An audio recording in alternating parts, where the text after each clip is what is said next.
जहाँ छोड़ा था वहां से शुरू करते हैं। तो देखो हमने पढ़ना शुरू किया था पीरियडाइजेशन ऑफ हिस्ट्री। तो कल हमने प्री हिस्ट्री पढ़ा था, ठीक है। प्री हिस्ट्री में क्या था कि no idea about reading and writing, ठीक है।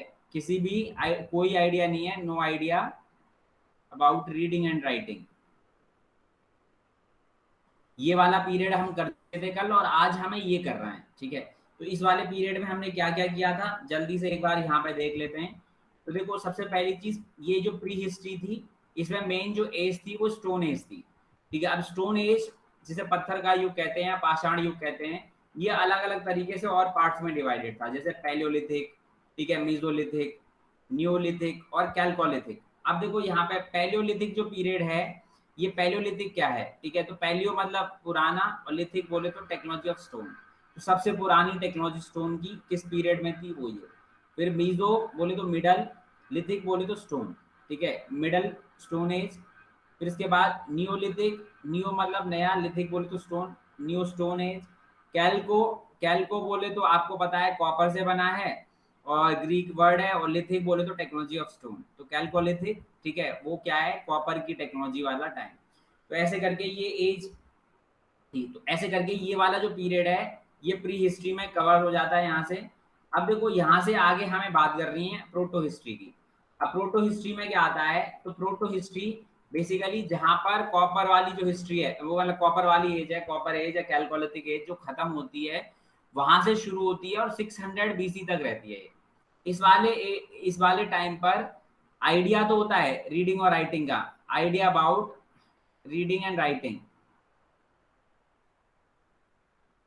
बट कैसा आइडिया होता है, ठीक है, मतलब डाउटफुल वाला आइडिया होता है, ठीक है, कि सही तरीके से जानकारी, आज पार्शियली नॉलेज थी भी पढ़ने लिखने की और पार्शियली नहीं भी थी, तो इस वजह से पूरी तरीके से सही तरीके से इंटरप्रिटेशन नहीं मिलती है। ये वाली जो एज है ये दो पार्ट में बढ़ती है, जिसे कॉपर एज और आयरन एज बोलते हैं। अब देखो ये मैं आपको बता चुका हूं पहले ही, ठीक है, कि ये जो प्रोटो हिस्ट्री है, प्रोटो हिस्ट्री के दो एग्जाम्पल हैं, ठीक है। और वो कौन कौन से एग्जाम्पल हैं, एक है इंडस वैली सिविलाइजेशन आईबीसी और दूसरा है वैदिक पीरियड, वैदिक कल्चर। अभी आगे एक एक करके पढ़ेंगे, आईबीसी तो आज ही शुरू कर लेंगे, इंडस वैली सिविलाइजेशन। अब आपको पता है इंडस वैली सिविलाइजेशन का जो टाइम पीरियड है ना, वो बेटा यहाँ से 3300 बीसी से स्टार्ट होता है और 1300 बीसी तक लगभग जाता है, ठीक है। ये नया अपडेटेड टाइम पीरियड है, बताऊंगा अभी कैसे सब।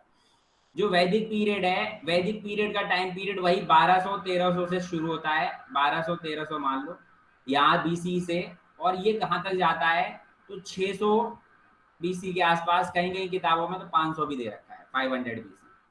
तो ये प्रोटो हिस्ट्री है। इस वाले टाइम पर दोनों में ही डिबेटेबल पीरियड है, ये बहुत ज्यादा जानकारी तो कंफ्यूजन वाली ही है। बट हाँ आईवीसी जो है वो इस पीरियड का है, ब्रॉन्ज एज सिविलाइजेशन बोलते हैं, और वैदिक पीरियड जो है वो आयरन एज सिविलाइजेशन बोलते हैं इसको।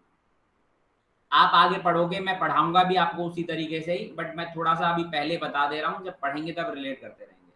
तो ये चीज याद रखना आप, ठीक है। बेटा क्लास में नीतू है क्या?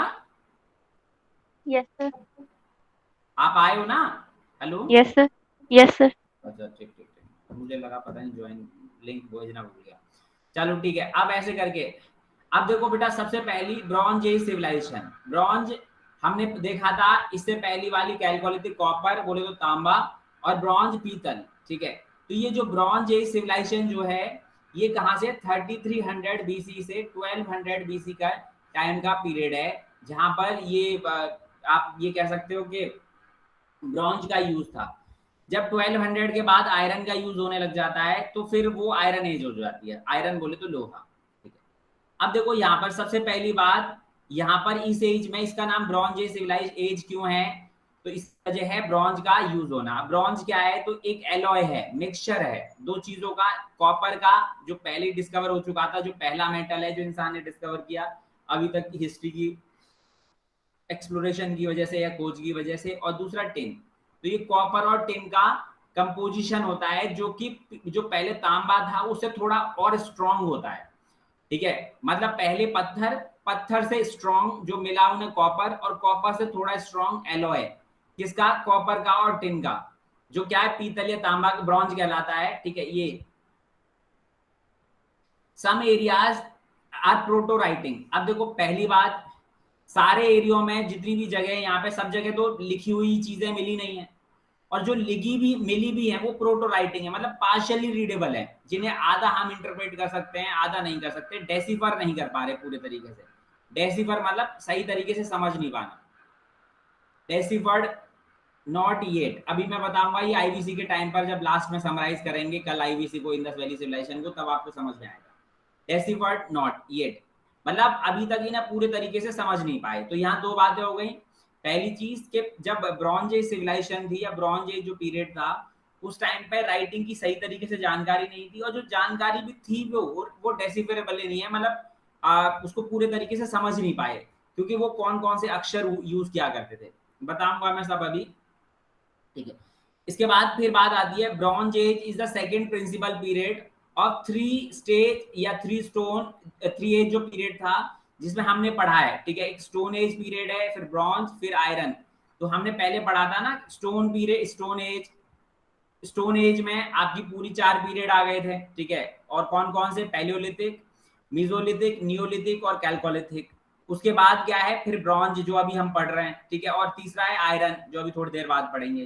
तो ऐसे करके ये 3 एज सिस्टम, ठीक है। और इसको कंबाइंड करके tripartite division of historical time periods भी बोलते हैं, मतलब 3 हिस्सों में इतिहास को, जो एंशिएंट हिस्ट्री है उसको बांटना, ठीक है। तो 3 तरीके से बांटा गया है। अब ये किसने बांटा है, तो propose by modern times Christian Jorgensen, ठीक है। एक व्यक्ति थे, आप इन्हें डेनमार्क के थे, ये यूरोपियन कह सकते हो आप इन्हें। तो इन्होंने इस तरीके से, क्योंकि देखो ऐसा नहीं हिस्ट्री इंडिया में ही डिस्कवर हो रही थी, ऐसा नहीं कि हिस्ट्री की आर्कियोलॉजी की जो है वो इंडिया में ही सर्च हो रही थी, हिस्ट्री वर्ल्ड हिस्ट्री भी है। यूरोप के लोग यूरोप में भी कर रहे थे, अफ्रीकन लोग अफ्रीका में भी कर रहे थे, और कुछ ऐसे थे जो अलग अलग जगह कर रहे थे, जैसे मोस्ट ऑफ द ब्रिटिशर्स या यूरोपियन जो है वर्ल्ड में अलग अलग जगह जाके स्टडी कर रहे थे। जैसे आज इंडियन हिस्ट्री की अगर हम बात करते हैं तो मोस्ट ऑफ द चीजें जो ब्रिटिशर्स का रूल था, तो ब्रिटिशर्स ने शुरुआत करी इंडिया में डिस्कवर करने की, ठीक है। तो इसलिए याद रखना, यहाँ पर ये नाम जब एमसीक्यूज कराऊंगा मैं, वहां पर ये क्वेश्चन भी बनता है इस पर कई बार, ठीक है। तो क्रिश्चियन जुर्गेनसन थॉमसन 1830 के आसपास, और ये डेनमार्क से बिलोंग करते थे, ठीक है। अब बात आती है the bronze age generally followed by Neolithic period. जो ब्रॉन्ज एज है वो नियोलिथिक पीरियड और कैल्कोलिथिक पीरियड जो है, ठीक है, उसके बाद का पीरियड है, आप ऐसे समझो। तो यहाँ पर क्या है कि नियोलिथिक आया, नियोलिथिक के बाद आपको पता है कैल्कोलिथिक आया, यहाँ पे एक लाइन छूट गई आयरन एज, चलो कोई बात नहीं मैं बताया। तो कैल्कोलिथिक एज आया, कैल्कोलिथिक के बाद आया आपका ये ब्रॉन्ज एज, और ब्रॉन्ज एज के बाद आएगा आयरन एज। तो बेसिकली ये कैल्कोलिथिक और आयरन एज के बीच का ट्रांजिशन पीरियड है ये एक तरीके से, या जो ब्रॉन्ज एज है, तो आप ऐसे समझ सकते हो इसको। और आप यहाँ पे क्या कह सकते हो कि जो नियोलिथिक पीरियड था और ये जो ब्रॉन्ज एज है, ठीक है, तो उनके बीच का ट्रांजिशन पीरियड जो है वो कैल्कोलिथिक है, जहाँ पे पार्शियल डेवलपमेंट हुआ किसका, ब्रॉन्ज का। अब इसका एग्जाम्पल क्या है, इसका एग्जाम्पल है इंडस वैली सिविलाइजेशन, सिंधु घाटी की सभ्यता, इसका सबसे बड़ा उदाहरण है जिस पे अभी हम बात करेंगे, ठीक है।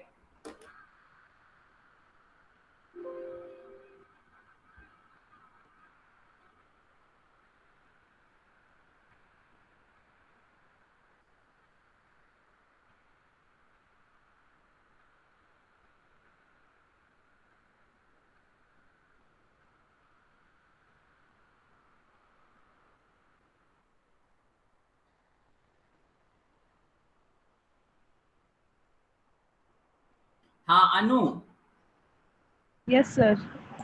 ये बताओ कि जो नियोलिथिक पीरियड के बाद कौन सा पीरियड आया था। Sir Chalcolithic period. Chalcolithic period, और उसमें कौन सा मेटल डिस्कवर हुआ था। सर उसमें सर कॉपर। हाँ, और कॉपर के साथ क्या यूज करते थे वो, दूसरा मेटल, दूसरी चीज जो थी। सर पत्थर। हाँ, पत्थर यूज करते थे। उसके बाद जो पीरियड आया अगला वो कौन सा है। सर ये ब्रोंज एज आई है। ब्रॉन्ज एज आई है, ठीक है। अच्छा ठीक है, ब्रॉन्ज एज जो पीरियड है, ब्रॉन्ज क्या है। सर ये एक धातु है जो टीन प्लस कॉपर से मिलके बना है।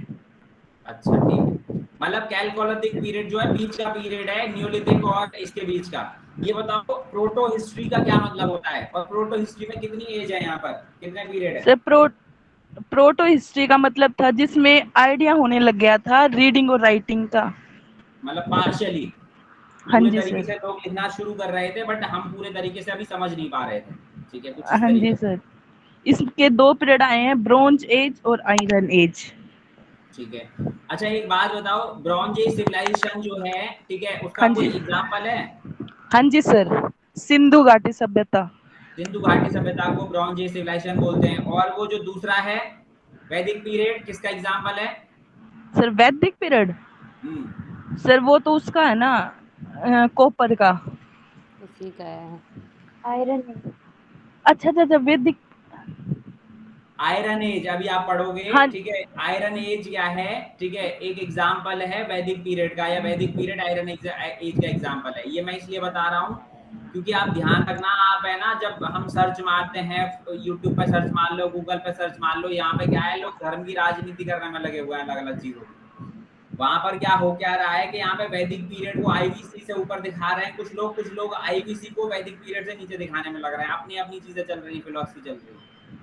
ठीक है, हमें उस हिसाब से देखना है। आप यूपीएससी का सिलेबस उठा के देख लेना, और तो मैं क्या बोलूँ उसके अकॉर्डिंग देख लेना, ठीक है। तो हम उसी पैटर्न पे पढ़ेंगे चीजों को, और इसीलिए ये थोड़ा सा समझना भी जरूरी है कि कौन सा उदाहरण किसका है। Okay sir.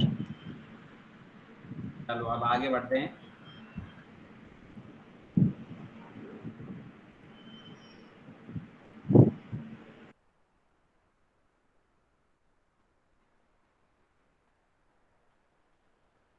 चलो अब देखो यहाँ पे बेटा, अब जो अगला पीरियड है वो है आयरन एज। आयरन एज बोले तो लोहा का युग, ऐसा माना जाता है कि ये पूरा प्रोसेस तो मैं आपको जब महाजनपद पढ़ाऊंगा ना तब लिंक करके समझाऊंगा, अभी नहीं।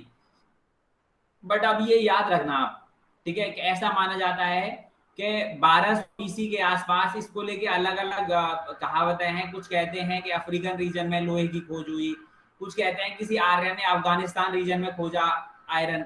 बट आप इतना मान लो कि 1200 के आसपास 800 से 1200 के बीच में कहीं लोहे की खोज होती है। ठीक है, अब लोहे की खोज होने की वजह से क्या हो जाता है, एक ड्रास्टिक चेंज हो जाता है, क्योंकि लोहा जब उसे हाई टेम्परेचर पे मेल्ट करते हैं तो किसी भी लेवल पे मेल्ट हो जाता है, और मेल्ट होने के बाद जब सॉलिड होता है ना वो, तो बहुत स्ट्रॉन्ग तरीके से काम करता है, वो ब्रेक नहीं होता इतना इजीली, जैसे आप यहाँ पे देख पा रहे हो। ठीक है, जब पहले के जितने भी मतलब आप ब्रॉन्ज के या कॉपर के जितने भी कुल्हाड़ी या वो सब थे, वो इतने स्ट्रॉन्ग नहीं थे जितना कि आयरन स्ट्रॉन्ग होता है। इनसे बड़े बड़े पत्थर पेड़ आज काटे जा सकते हैं। आज देखते हो कि लोहे की ये वो चाहिए होती है, कुल्हाड़ी यूज करते हैं लोग पेड़ों को काटने के लिए। ठीक है, तो ये आरी हो गई, ये लोहे की सब। तो ये क्या है कि जब तक लोहे की खोज नहीं हुई थी तब तक बड़े बड़े शहर, बड़ी बड़ी सोसाइटीज नहीं बन सकती थी। ठीक है, इस वजह से ये इसका बहुत ज्यादा ही आप ऐसे कहो महत्व है आयरन एज का। और ये सब आपको कब मिलता है, बड़े बड़े एम्पायर कब मिलते हैं, तो ये मिलते हैं महाजनपद के टाइम पे। जब महाजनपद होता है तब समझ में आता है कि बड़े बड़े साम्राज्य इकट्ठे होते हैं। कितने साल पहले, आज से करीब 2500-2600 साल पहले, जहां से शुरुआत होती है आयरन एज के एंड की, मतलब हिस्ट्री की आप एक तरीके से, तो वहीं पे बात करेंगे। फिलहाल आप याद रखो, ठीक है, कि the iron age is taken to end and also by convention with the beginning of historiographical records. तो वही चीज है कि आयरन एज जब 600 BC के आसपास इसे खत्म क्यों हो जाती है, कि खत्म इसका मतलब नहीं कि इसका यूज ऐसा होता है कि इससे पहले कॉपर तो ऐसा नहीं था कि जब ब्रॉन्ज आया तो कॉपर का यूज बंद हो गया, नहीं, कॉपर भी चल रहा था, बस कॉपर से एडवांस चीज आने लग गई। फिर क्या होने लग गया कि जब कॉपर ब्रॉन्ज के बाद फिर आयरन आ गया उससे एडवांस, फिर आयरन के बाद फिर उनके मल्टीपल मिक्सचर्स बनने लगे, अलॉय बनने लगे, मेटलर्जी बहुत स्ट्रांग होने लग गई। ठीक है, तो इसके बाद फिर आयरन और बाकी सारी चीजें कंबाइंड होकर अपने अपने पर्पज में अलग अलग तरीके से यूज होने लगी। इसीलिए उसको बोलते हैं। बाकी का जो रेस्ट पीरियड है वो तो आप पूरा मतलब आयरन एज में भी आप ऐसे कहोगे एडवांस लेवल का आयरन एज है जो अभी प्रेजेंट में चल रहा है। तो वो चीज यही है। अब देखो यहाँ पर एक चीज जो सब याद रखना आप, कि सबसे पहले स्टोन एज आया। स्टोन एज में Palaeolithic, Mesolithic, Neolithic and chalcolithic. ठीक है, और फिर आया ब्रॉन्ज एज। ठीक है, तो स्टोन एज में 4 एज, और फिर उसके बाद ब्रॉन्ज एज, और फिर आयरन एज। और उसके बाद फिर नॉर्मल आपका जो भी हिस्ट्री है वो सब चीजें चलती रही है। तो ये तो हुई एज के हिसाब से, ठीक है, ये याद रखनी है अब आपको। अब हम सिविलाइजेशंस के हिसाब से पढ़ना शुरू करेंगे यहाँ से आगे कि किस तरीके से है, क्योंकि अभी हमने देखा कि ब्रॉन्ज एज सिविलाइजेशन है इंडस वैली, और इंडस वैली से पहले क्या क्या एविडेंसेस मिले उन्हें हम पढ़ चुके हैं। अब यहाँ से शुरू करेंगे आईवीसी से, कि आईवीसी जो हमारी इंडियन हिस्ट्री का मेन स्रोत है, जहां से इंडियन हिस्ट्री की इंफॉर्मेशन मिलनी शुरू होती है, वहां से। अब बात आती है, पहली बात ये बताओ सिविलाइजेशन का मतलब क्या होता है, सभ्यता का मतलब क्या होता है, ये समझते हैं। तो ये समझना जरूरी है, क्योंकि यहाँ पे 4 contemporary civilisation of the world, विश्व की 4 समकालीन सभ्यताएं, विश्व की 4 समकालीन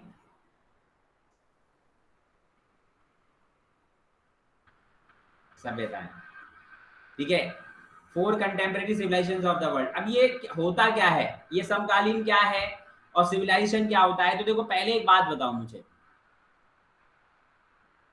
सिविलाइज्ड किसको बोलते हैं, ये बताओ सिविलाइज्ड किसको बोलते हैं।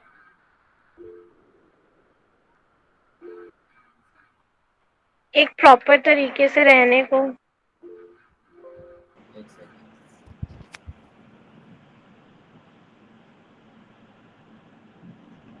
कोई नया आया है क्या हाल है दोस्तों। चलो फिर आवाज मत करो, फिर किसी के ना नॉइज आ रहा था पीछे से।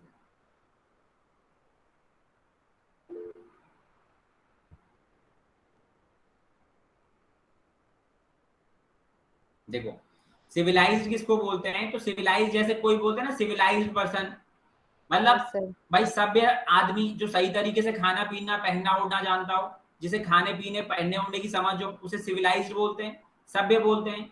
और जब एक व्यक्ति सही तरीके से खाना पीना पहनना ओढ़ना जानता है तो उसे सभ्य बोलते हैं।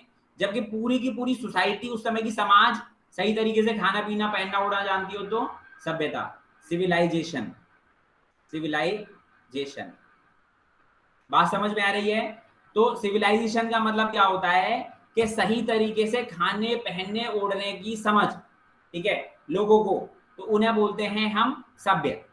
अब क्या होता था कि आज से करीब करीब जब से इंसानों ने होश संभाला, या जब से एक साथ इकट्ठे रहने की सही तरीके से शुरुआत करी, क्योंकि पहले क्या थे, नोमैडिक थे, ठीक है, पहले सारे के सारे क्या थे, नोमैडिक थे, मतलब ऐसे ही घूमते रहते थे इधर उधर।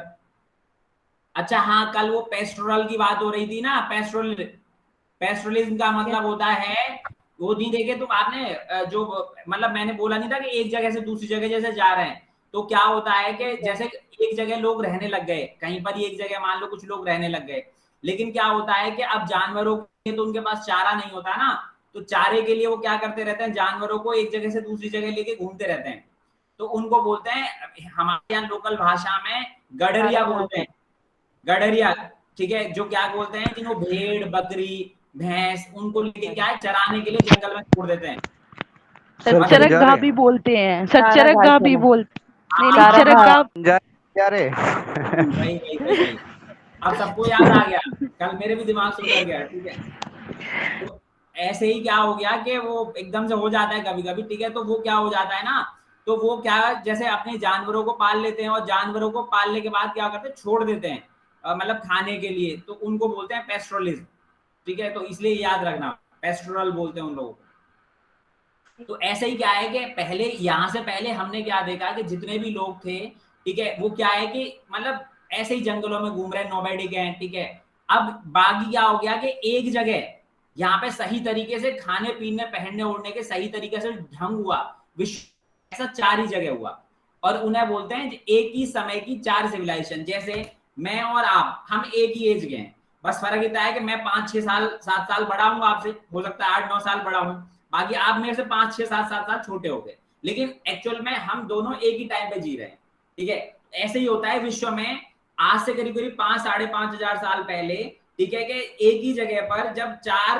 मतलब जगह पर एक ही टाइम पर 4 जगह पर सही तरीके से लोग खाना पीना पहनना ओढ़ना जानते थे, तो उन्हें बोलते हैं कंटेम्परेरी, समकालीन एक ही समय की 4 सभ्यताएं। अब हमें पढ़नी है आईवीसी, लेकिन मैं नाम बता देता हूं आपको, क्योंकि थोड़ा सा हमें जरूरत पड़ेगी उनकी आगे आने वाले टाइम पर। तो देखो सबसे पहली बात मेसोपोटामिया की सभ्यता, अभी तक की जो हिस्ट्री है उसके हिसाब से इसे oldest civilisation of the world बोला जाता है, oldest civilisation of the world. Mesopotamia ये कहा, तुर्की, सीरिया, ईरान, इराक वाले बॉर्डर पे, मैं यहाँ पे दिखा देता हूँ, यहाँ पर आप देख रहे हो, ठीक है। ये इधर देखो, इधर इजिप्ट है, ये पूरा का पूरा ये मेसोपोटामिया है, ये मेसोपोटामिया है। अब मेसोपोटामिया का मतलब क्या होता है, तो ये भी मैं बता देता हूँ। मेसोपोटा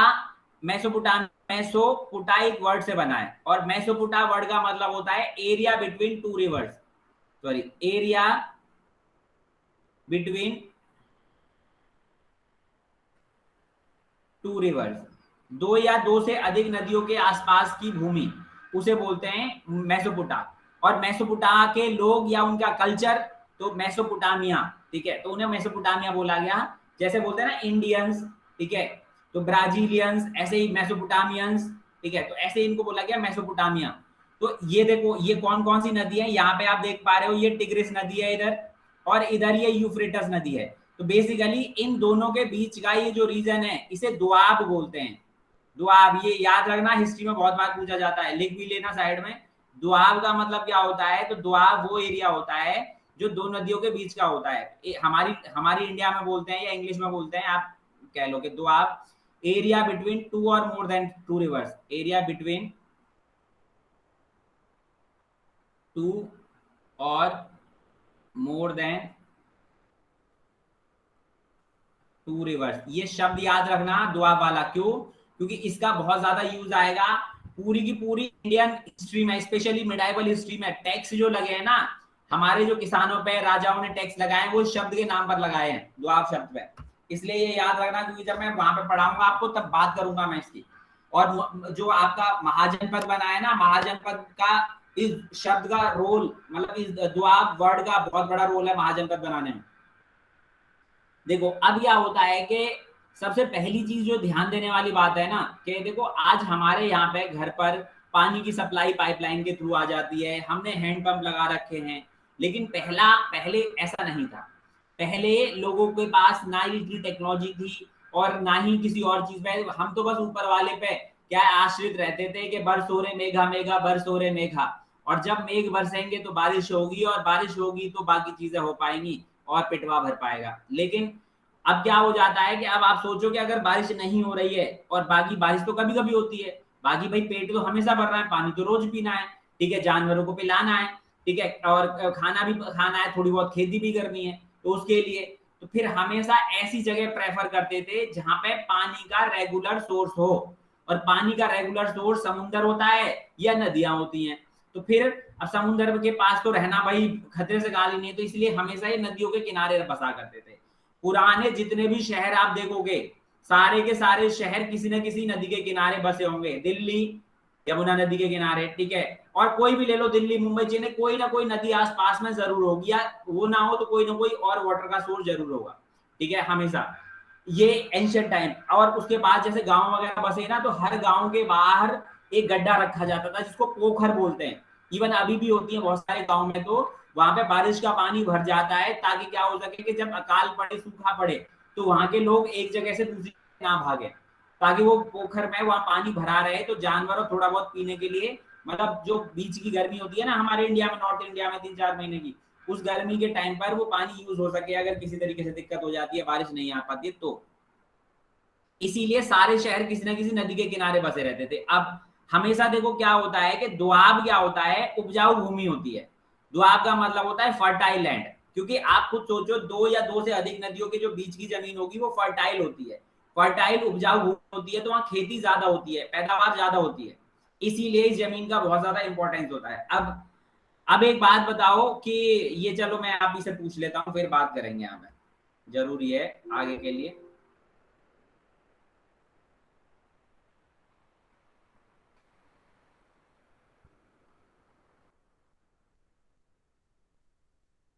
दीक्षा, दीक्षा, यस सर। इंडिया में बताओ अभी प्रेजेंट में कहाँ रहते हो आप? दिल्ली से हो, कहीं बाहर से हो? सर हिमाचल। पंजाब हिमाचल से। अच्छा ये बताओ कि नॉर्थ इंडिया में, पूरा का पूरा नॉर्थ इंडिया में, कहीं भी इंडिया में कोई दोआब रीजन बताओ।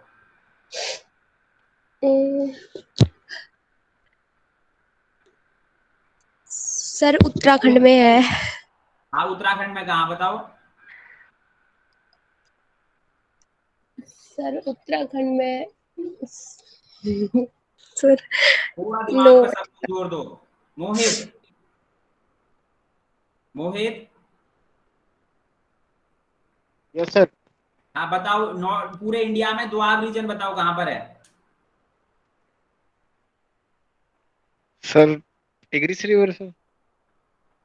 नहीं इंडिया में पूछ रहा हूं मैं, वहां पे तो चलो अभी थोड़ी देर में बात करेंगे। हाँ नीतू बताओ। सर गंगा यमुना दोआब। बिल्कुल ठीक है बेटा, हमारा पूरा नॉर्थ इंडिया, मैंने अभी बताया था, आपने शायद नोटिस नहीं किया, मैंने बोला था कि 2 या 2 से अधिक नदियों के आसपास की भूमि, हमारा पूरा north India, Haryana, UP, Bihar, ठीक है, बंगाल, ठीक है, दिल्ली वाला रीजन, ये हिमाचल, पंजाब, उत्तराखंड का नीचे वाला रीजन, ये सब दोआब है। ये नदियों की नदियां पहले तो, अब आज ये शहर बस गए ना, आज ये नदियां छोटी हो गई हैं, लेकिन सोचो कि आज से जब ये नदियां बनी होंगी उस टाइम पर कितना विकट रहा होगा और कितना पानी रहा होगा इन नदियों में। तो इसीलिए ये जो नदियां हैं बहा बहा के सेडिमेंट्स ले जाती थी ऊपर से, पहाड़ों से घिस घिस के पेड़ पौधों को। तो पूरा का पूरा जो ये जितने भी पहाड़ों से पेड़ पौधे जीव जंतु आते थे, तो ये दिल्ली से लेके और पूरा बंगाल, बिहार, यूपी, हरियाणा, हिमाचल, उत्तराखंड, पूरे नॉर्थ इंडिया में ये जो नॉर्थ की नदियां हैं ना, गंगा, यमुना, ठीक है, इवन जो बीजेपी और नदियां जो है यहाँ पर रह चुकी हैं, उनकी ट्रिब्यूटरीज, डिस्ट्रीब्यूटरीज, ये सब पूरे नॉर्थ इंडिया को कवर की हुई थी। इसीलिए हमारा नॉर्थ इंडिया पूरा का पूरा उपजाऊ है। आप देखते हो कि सबसे ज्यादा खेती, फसल, हर चीज नॉर्थ इंडिया में हो सकती है, जहां पर प्लेन जगह है वहां पर। वजह दोआब रीजन है ये, गंगा यमुना दोआब, मतलब गंगा नदी और यमुना नदी के पास और उनकी आसपास जो सहायक नदियां हैं उनसे बना हुआ फर्टाइल एरिया है पूरा का पूरा। इसी वजह से तो अब आप सोचो कि हमारे नॉर्थ इंडिया में इतनी पॉपुलेशन है, स्पेशली यूपी, बिहार, ठीक है, मध्य प्रदेश और ये राजस्थान, महाराष्ट्र, ये 5-7 स्टेट में इतनी पॉपुलेशन क्यों है? इसकी वजह है कि यहाँ की जमीन उपजाऊ है, यहाँ पे खेती ज्यादा होती है। और आज तो टेक्नोलॉजी हो गई है ना, आज इंडस्ट्रीज हो गई है इस तरीके की, लेकिन पहले तो खेती पे डिपेंड करते थे ना लोग। इस वजह से यहाँ पे पैदावार ज्यादा है, इसी वजह से। इसलिए याद रखो, पूरा पूरा नॉर्थ इंडिया दोआब है हमारा, हिमालय की वजह से, फिर सेंट्रल इंडिया में माउंटेन्स है उनकी वजह से।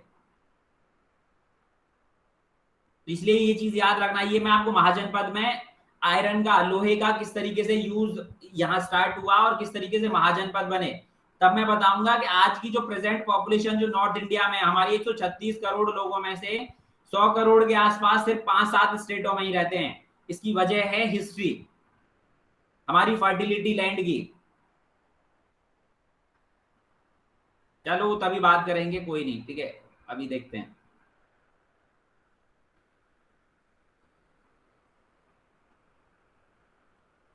मैंने कहा ना, साइंटिफिक तरीके से, लॉजिकल तरीके से पढ़ना है चीजों को, हर चीज आपको समझ में आनी चाहिए। अब देखो यहाँ पर, अब मेसोपोटामिया की बात करते हैं, तो अभी तक जो एविडेंसेस मिले हैं, ठीक है, उससे यही पता चलता है कि मेसोपोटामिया जो है, मेसोपोटामिया मतलब एरिया बिटवीन 2 और मोर देन 2 रिवर्स, ये टिग्रिस नदी और ये यूफ्रेटस नदी और आसपास में छोटी मोटी नदियां, ये सारी की दोनों नदियों के जो बीच की जमीन है ये उपजाऊ है, फर्टाइल है, ठीक है। अब फर्टाइल है तो खेती ज्यादा होगी, पैदावार ज्यादा होगी, पैदावार ज्यादा होगी और पानी का रेगुलर सोर्स है, तो ऑब्वियस है फिर रहने के लिए अच्छा है। कभी भी आपसे पूछ लिया जाए कि एक सिविलाइजेशन को स्टैब्लिश करने के लिए इंपॉर्टेंट क्या होता है, मान लो कल को मेंस का पेपर लिख रहे हो आप, मेंस में अगर आपसे पूछ लिया जाए कि अगर किसी भी सिविलाइजेशन, किसी भी सभ्यता को किसी भी जगह रहने के लिए क्या क्या फैक्टर्स होने जरूरी थे, तो सबसे पहला भाई वाटर की अवेलेबिलिटी होनी चाहिए, लैंड फर्टाइल होनी चाहिए, ठीक है, टेम्परेचर नॉर्मल होना चाहिए, नॉमिनल होना चाहिए। तो ये सब चीजें क्या है, ठीक है, आपको वहां पे ध्यान रखनी है ये सब चीजें, और उसी तरीके से हम आगे आए हैं। यहाँ पे लिखा भी है, देखो, the land between the 2 reverse, ठीक है। चलो अब बात आती है कौन कौन सी थी, टिग्रिस और यूफ्रेटस, ठीक है। अब बात ये आती है कि यहाँ पर इस वाले मैप में देखो आप, ये देखो, ये है ना, ये इंडिया है, यहाँ पर आ पाओ, ठीक है। ये वाला जो रीजन है ना, ये इस वाले रीजन में बसी हुई थी ये सभ्यता। अब यहां से अभी मैं आगे भी दिखाऊंगा आपको चारों सिविलाइजेशन को एक में। यहीं पर ये टिग्रिस और यूफ्रेटस नदी, यहाँ पे ये आपकी मेडिटेरियन सी है, ये यूरोप है आपका, इधर ये आधा इधर टर्की वाला रीजन शुरू हो जाता है, इधर ग्रीस हो जाता है, ठीक है। इधर ये आपके अरेबियन पेनिनसुला है, ठीक है। यहाँ पे आपका हुआ इजराइल है यहाँ पर, ठीक है। इजराइल पैलेस्टीन वाला जो इश्यू चल रहा है वो यहीं पर ही है बगल में, ठीक है। और ये अरेबियन पेनिनसुला है जहाँ पे सऊदी अरब और बाकी जो अरेबियन, ओमान, यमन, यूएई, ये सब कंट्रीज है यहाँ पर। तो यहाँ पर ये सभ्यता थी। अब इसका एक और नाम है, इसका एक और नाम है, वो है सुमेरियन सिविलाइजेशन।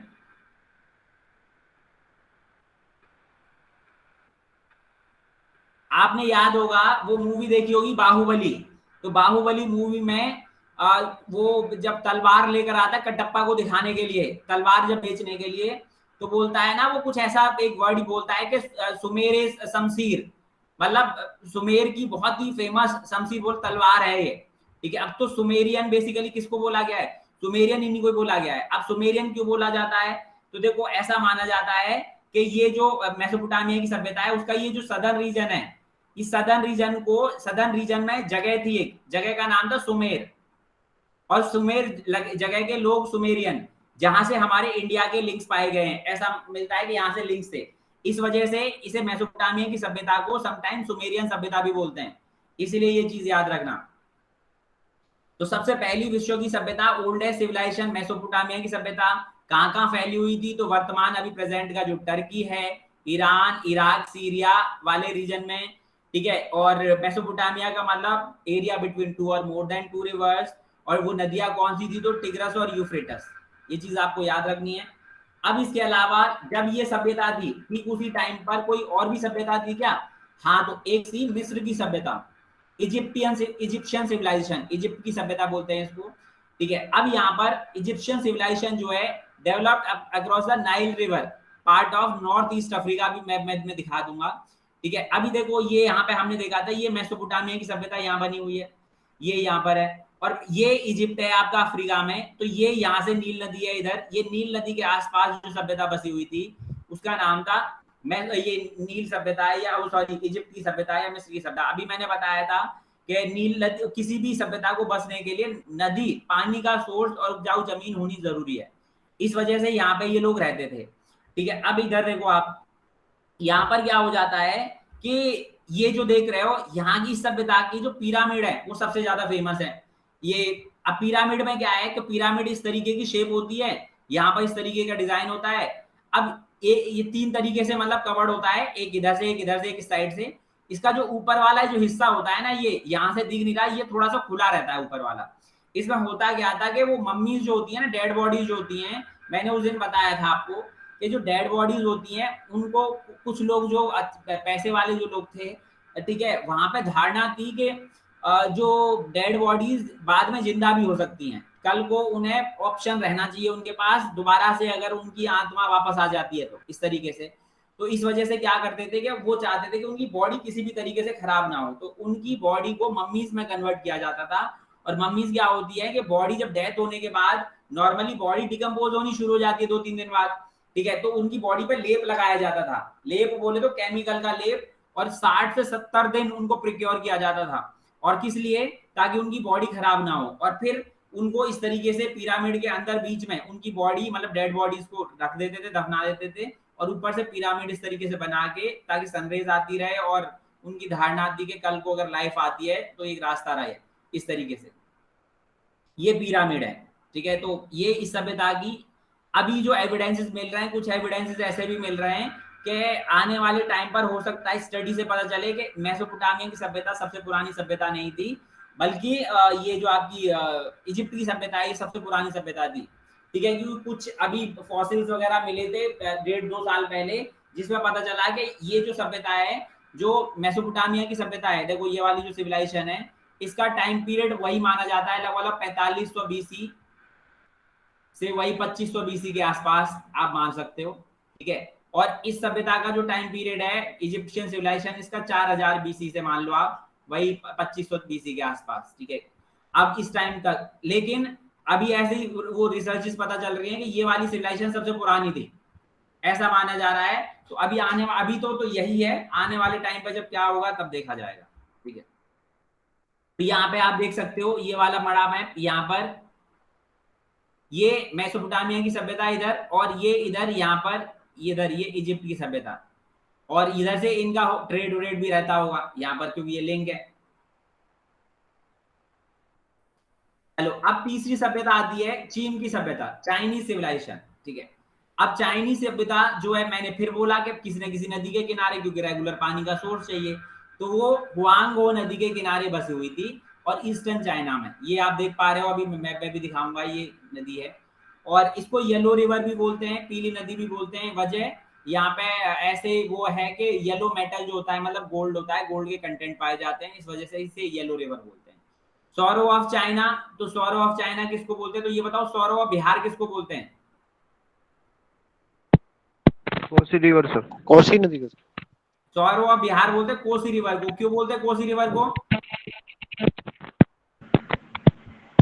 बताओ जरा, क्यों बोलते हैं कोसी नदी को?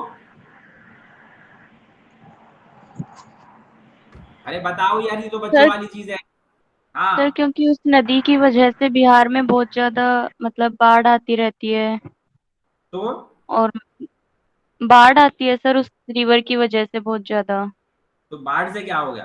बाढ़ आ तो सर तबाही मचती है ना वहाँ पे। हाँ ये बोलो ना, बाढ़ आने से दिक्कत नहीं है, बाढ़ तो बहुत नदियों में आती है। बाढ़ आने की वजह से क्या हो जाता है, बहुत लोगों की जान चली जाती है, तबाही हो जाती है, बहुत लोगों के घर मतलब वो बेघर हो जाते हैं लोग। इसीलिए जैसे सौरव ऑफ बिहार कोसी को बोलते हैं, जैसे sorrow of Bengal, sorrow of West Bengal किसको बोलते हैं? ये लिख लेना बेटा, ये सब वैसे तो ज्योग्राफी में पढ़ाया जाता है, लेकिन लिख लो, दामोदर नदी को बोलते हैं ये। तो ऐसे ही यहाँ पर क्या है कि होता क्या है, जैसे बंगाल में भी दामोदर नदी के किनारे जब सीजन आता है तो बहुत फ्लड आ जाती है, इस वजह से दामोदर नदी को सौरव बंगाल बोलते हैं, और सौरव बिहार कोसी नदी को बोलते हैं। ठीक उसी तरीके से चीन में इस नदी के किनारे जब सीजन होता है तो बहुत बाढ़ आती है, जिसकी वजह से काफी लोगों की बेघर हो जाते हैं, मतलब डेथ वेथ भी हो जाती है बाढ़ की वजह से। इसी वजह से सौरव ऑफ चाइना भी बोलते हैं। नोट डाउन कर लिया? Yes sir. चलो मैं ना आपको कुछ दिखा दूं। देखो ये बेटा यहाँ पर है,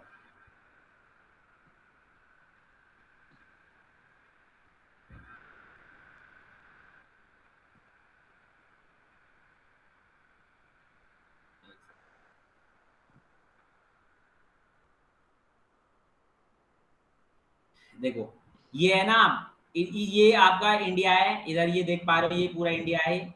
इधर ये हिमालय इधर इस वाले रीजन में है, ये कहीं इस वाले रीजन में। अब होता क्या है यहाँ पर कि जो चाइना है ना, चाइना का ये वेस्टर्न पार्ट जो है ना, ये वाला जो पार्ट है, ये रेगिस्तानी पार्ट है, ये मतलब थोड़ा ज्यादा हो गया है, नीचे ऊपर है थोड़ा सा इधर। ये चाइना का वेस्टर्न पार्ट रेगिस्तानी है। मतलब आप ऐसे कहो कि चाइना अगर 100% है तो चाइना का जो 75% जो एरिया है ना वो डेजर्ट ही है, रेगिस्तानी है, डेजर्ट है। 75% डेजर्ट है, और वो पीछे वाला हिस्सा है, ठीक है, जिसमें गोबी डेजर्ट, ठीक है, टकलामाकन डेजर्ट ये आते हैं, ठीक है। अब बात आती है जो ईस्टर्न हिस्सा है ना, 25% जो चाइना का है वही फर्टाइल है और वही है रहने लायक है। मतलब मजेदार बात, % एरिया में चाइना की 75% पॉपुलेशन रहती है, और इस 75% एरिया में मुश्किल से चाइना की 25% पॉपुलेशन रहती है। वजह इसकी वजह मैं ज्योग्राफी में बता दूंगा, लेकिन थोड़ा सा हिंट दे देता हूँ। यहाँ से साइबेरियंस हवाएं चलती हैं। अब साइबेरियंस ठंडी ठंडी हवाएं चलती हैं, जिसकी वजह से क्या हो जाता है कि वो यहाँ पर इंडिया की तरफ आती हैं, बट यहाँ पे हिमालय पड़ जाता है। अब हिमालय पड़ जाता है तो हिमालय से क्या हो जाता है, वो हवाएं टकराती हैं, और हवाएं टकराने की वजह से, क्योंकि हिमालय की हाइट इतनी ज्यादा है कि वैसे तो कोशिश करती है वो हिमालय से बाहर निकलने की, लेकिन हिमालय की वजह से क्या हो जाता है कि वो हाइट ज्यादा होने की वजह से क्रॉस नहीं कर पाती, और ये हवाएं डाइवर्ट होकर उल्टी यहीं पे वापस चली जाती हैं। अब यहाँ पे बगल में चाइना है, तो ठंडी ठंडी हवाएं, शीत लहरें वो वहीं पर चाइना में चली जाती हैं। चाइना का वो एरिया कैसा है, बर्फीला एरिया बन जाता है, और बर्फ जहाँ ज्यादा हो आपको पता ही है वहां पे क्या ही पैदा होगा, तो रेगिस्तानी हो जाता है। तो वहां पे रेगिस्तान बन जाते हैं। तो जो हिमालय हमारे लिए नदियों के लिए वरदान है और हमारे लिए सर्दी से बचाने के लिए भी वरदान है। अगर हिमालय ना होता तो क्या होता, और बारिश करवाने के लिए भी वरदान है। इसीलिए हमारे लिए तो सच्चा भगवान हिमालय है। इसीलिए अब देखो एक और मजेदार मैं बात बता दूं आपको, इससे होता क्या है। इससे होता ये है कि ये जो ईस्टर्न चाइना है ना बेटा, यहाँ पर जब ऐसे मोस्ट ऑफ द एरियाज ऐसे हैं जहाँ पे डेथ होने से पहले ना कई जगह ऐसा हो जाता है कि उन्हें कब्रिस्तान में जगह नहीं मिल पाती है। तो इस वजह से कई कब्रिस्तानों में कई जगह तो ऐसा होता है कि आप बुकिंग पहले से ही ओपन हो जाती है कब्रिस्तान में भी, ठीक है। कई सिटीज जो बहुत ज्यादा मतलब कंजेस्टेड हैं। अब आप सोच सकते हो, तो कई बार नहीं भी मिल पाती है तो क्या हो जाता है कि वो अपने घरों में ही कब्र मतलब नीचे ही घर में नीचे कब्र खोद लेते हैं और अपने पेरेंट्स को डेड बॉडी को वहीं पे ही दफना देते हैं वो। क्योंकि उनका मानना होता है कि हमारे पेरेंट्स, हमारे पूर्वज जो हैं कि जिन्होंने हमारे लिए इतना कुछ किया, हमें बड़ा किया, हमें पढ़ाया लिखाया, तो अब हमारे एब्सेंस में अब क्या करेंगे, वो हमारे बच्चों का और हमारे घर की रक्षा करेंगे। और आने वाले टाइम पर, क्योंकि वे पूर्वज, वो पेरेंट्स हमारे जिन्होंने हमारे लिए सब कुछ त्याग दिया, वो हमारा कभी बुरा नहीं सोच सकते, ठीक है। ये उनकी धारणा है और जो कि सही भी है। जबकि हम इंडिया में क्या सोचते हैं कि अगर अपने घर में तो छोड़ दो, 4 घर छोड़ के भी अगर किसी की गलती से डेथ हो गई होगी ना, तो फिर वही होता है कि रात में सफेद साड़ी पहन के या सफेद कुछ पहन के मोमबत्ती लेके मिले थे जी। तो ये होता है। तो वो क्या है कि आप एंशिएंट टाइम से ही कल्चर का फर्क पड़ता है चीजों का, कि सोच किस तरीके से जा रही है। फिलहाल आप ये चीज याद रखो यहाँ पर। तो अब बात आती है बेटा, ठीक उसी टाइम पे जब 3 ये सभ्यता थी, तो चौथी हमारी सिविलाइजेशन थी। और हमारी सिविलाइजेशन का नाम था इंडस वैली सिविलाइजेशन। सिंधु नदी के किनारे रहने वाले लोगों का कल्चर, खाने पीने पहनने ओढ़ने का ढंग। अब देखो आप, ये यहाँ से अभी मैं मैप पे भी दिखाऊंगा बड़े वाले में, ये यहाँ से ये इधर इंडस नदी है, ठीक है, और इसकी छोटी मोटी सहायक नदियां हैं, ठीक है। तो अब इंडस नदी के इस साइड और इंडस नदी के इस साइड, दोनों साइड आज से 5000 साल पहले रहने वाले लोग, उनका खाने पीने पहनने ओढ़ने का ढंग, उस सभ्यता को बोला गया इंडस वैली सिविलाइजेशन, सिंधु घाटी की सभ्यता, जो कहां पर north west of part of India और पाकिस्तान वाले रीजन में बसी हुई थी। इसीलिए आप याद रखना कि सिंधु घाटी सभ्यता, अभी मैं दिखाऊंगा नॉर्थ वेस्ट ईस्ट एक्सपेंशन सब समझाऊंगा आपको, इस वाले रीजन के अलावा और कहीं नहीं बसी थी, सिर्फ यहीं पर इतने ही एरिया में फैली हुई थी, इसके अलावा कहीं नहीं। लोगों को अलग अलग तरीके से दिमाग है ना, कि साउथ में थी, कुछ ईस्ट में थी, मैं बड़ा दिमाग घूम जाता है। तो इसलिए याद रखो, पंजाब, हरियाणा, बलूचिस्तान, महाराष्ट्र, गुजरात, राजस्थान और border of western Uttar Pradesh, यहाँ पर बस इतने ही, इससे पीछे वाले हिस्सों में ही थी सिंधु घाटी की सभ्यता, जिसपे आप, क्योंकि सिंधु घाटी सभ्यता तो हमें डिटेल में पढ़नी है, तो वहां पे तो अलग डिटेल में बात करेंगे अभी 5 मिनट बाद। तो ये क्या है, आप ऐसे कर समझो कि कंटेम्प्रेरी फोर सिविलाइजेशन है, ठीक है। आप यहाँ पे देखो, मैं वर्ल्ड मैप पे दिखा देता हूँ आपको, यहाँ पे आप समझ जाओगे। ये यहाँ पर मेसोपोटामिया की सभ्यता, यहाँ पर ये इजिप्ट की सभ्यता, इस वाले रीजन में ये पूरे चाइनीज सभ्यता, और इधर ये वाली इंडिया की सभ्यता, ये वाले रीजन में इंडिया की इधर। ऐसे करके ये 4 जगहों पर लोग, ऐसा नहीं कि और जगह नहीं रहते होंगे, हो सकता और जगह भी रहते होंगे, लेकिन हमें जानकारी कैसे मिले, हमें तो जानकारी इतिहास से मिल रही है ना, जो आपने एविडेंसेस छोड़ दिए हैं उनको इंटरप्रेट करके, उनकी स्टडी करके। तो और जगह भी हो सकता है लोग रहते होंगे, लेकिन उनकी इतिहास की हमें जानकारी नहीं मिली, क्योंकि उन्होंने इतिहास में कुछ छोड़ा ही नहीं, कुछ खुदाई में वैसे कहीं से कुछ मिला ही नहीं। इन 4 जगहों से चीजें मिली हैं अभी तक जितनी भी डिस्कवरी हुई है, तो उन 4 को हम contemporary civilisation of the world मान लेते हैं, कि थोड़ा बहुत आगे पीछे के समय की सभ्यताएं। अब ये जो इंडस वैली सिविलाइजेशन है ना, इसका लेना देना होता था इस सुमेरियन सभ्यता या मेसोपोटामिया की सभ्यता से, इसीलिए अभी इस पर थोड़ी देर में बात करेंगे, ये चीज आप याद रखना, ठीक है। तो चलो पहले आप लोगों से थोड़ा सा बात करें, फिर बात करते हैं चीजों को।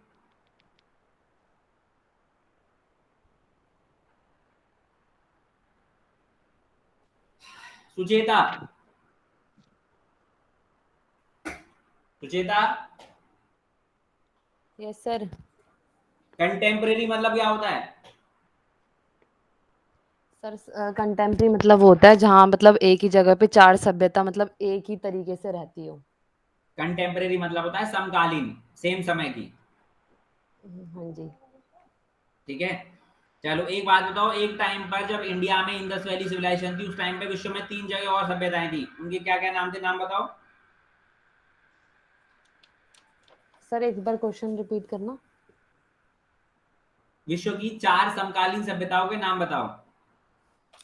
सर एक तो मेसोपोटामिया थी, हाँ, मेसोपोटामिया की सभ्यता। और एक मिस्र की थी, एक चाइनीज मिस्र की की। थी, और हाँ एक चाइनीज सिविलाइजेशन थी, और एक इंडस वैली सिविलाइजेशन थी। चलो ठीक। अनु, सर दुनिया की सबसे पुरानी सभ्यता अभी तक की डिस्कवरी के अकॉर्डिंग किसको माना गया है? सर मेसोपोटामिया की सभ्यता कौन सा को। रीजन था इनका?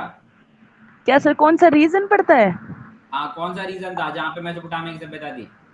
सर तुर्की, सीरिया और ईरान वाले बॉर्डर पर थी ये। हाँ, ठीक है। और ये मेसोपोटा का मतलब क्या होता है? सर 2 शब्दों से मिलके बना है, हम्म जिसका मतलब था, मतलब दो 2 शब्दों से एरिया। मिलकर बना है। मेसोपोटा का मतलब होता है 2 नदियों के आसपास की भूमि। हाँ जी सर, एरिया बिटवीन 2 रिवर्स। हाँ, तो कौन कौन सी वे 2 नदियां थी? सर टिग्री और यूरेकेटस। Tigris and Euphrates.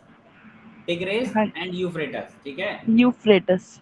इन नदियों के बीच में। चलो ठीक है। अब एक और बात बताओ, इसका सभ्यता का कोई एक और नाम है क्या? Yes sir, Sumerian civilisation. अच्छा, सुमेरियन क्यों कहते हैं?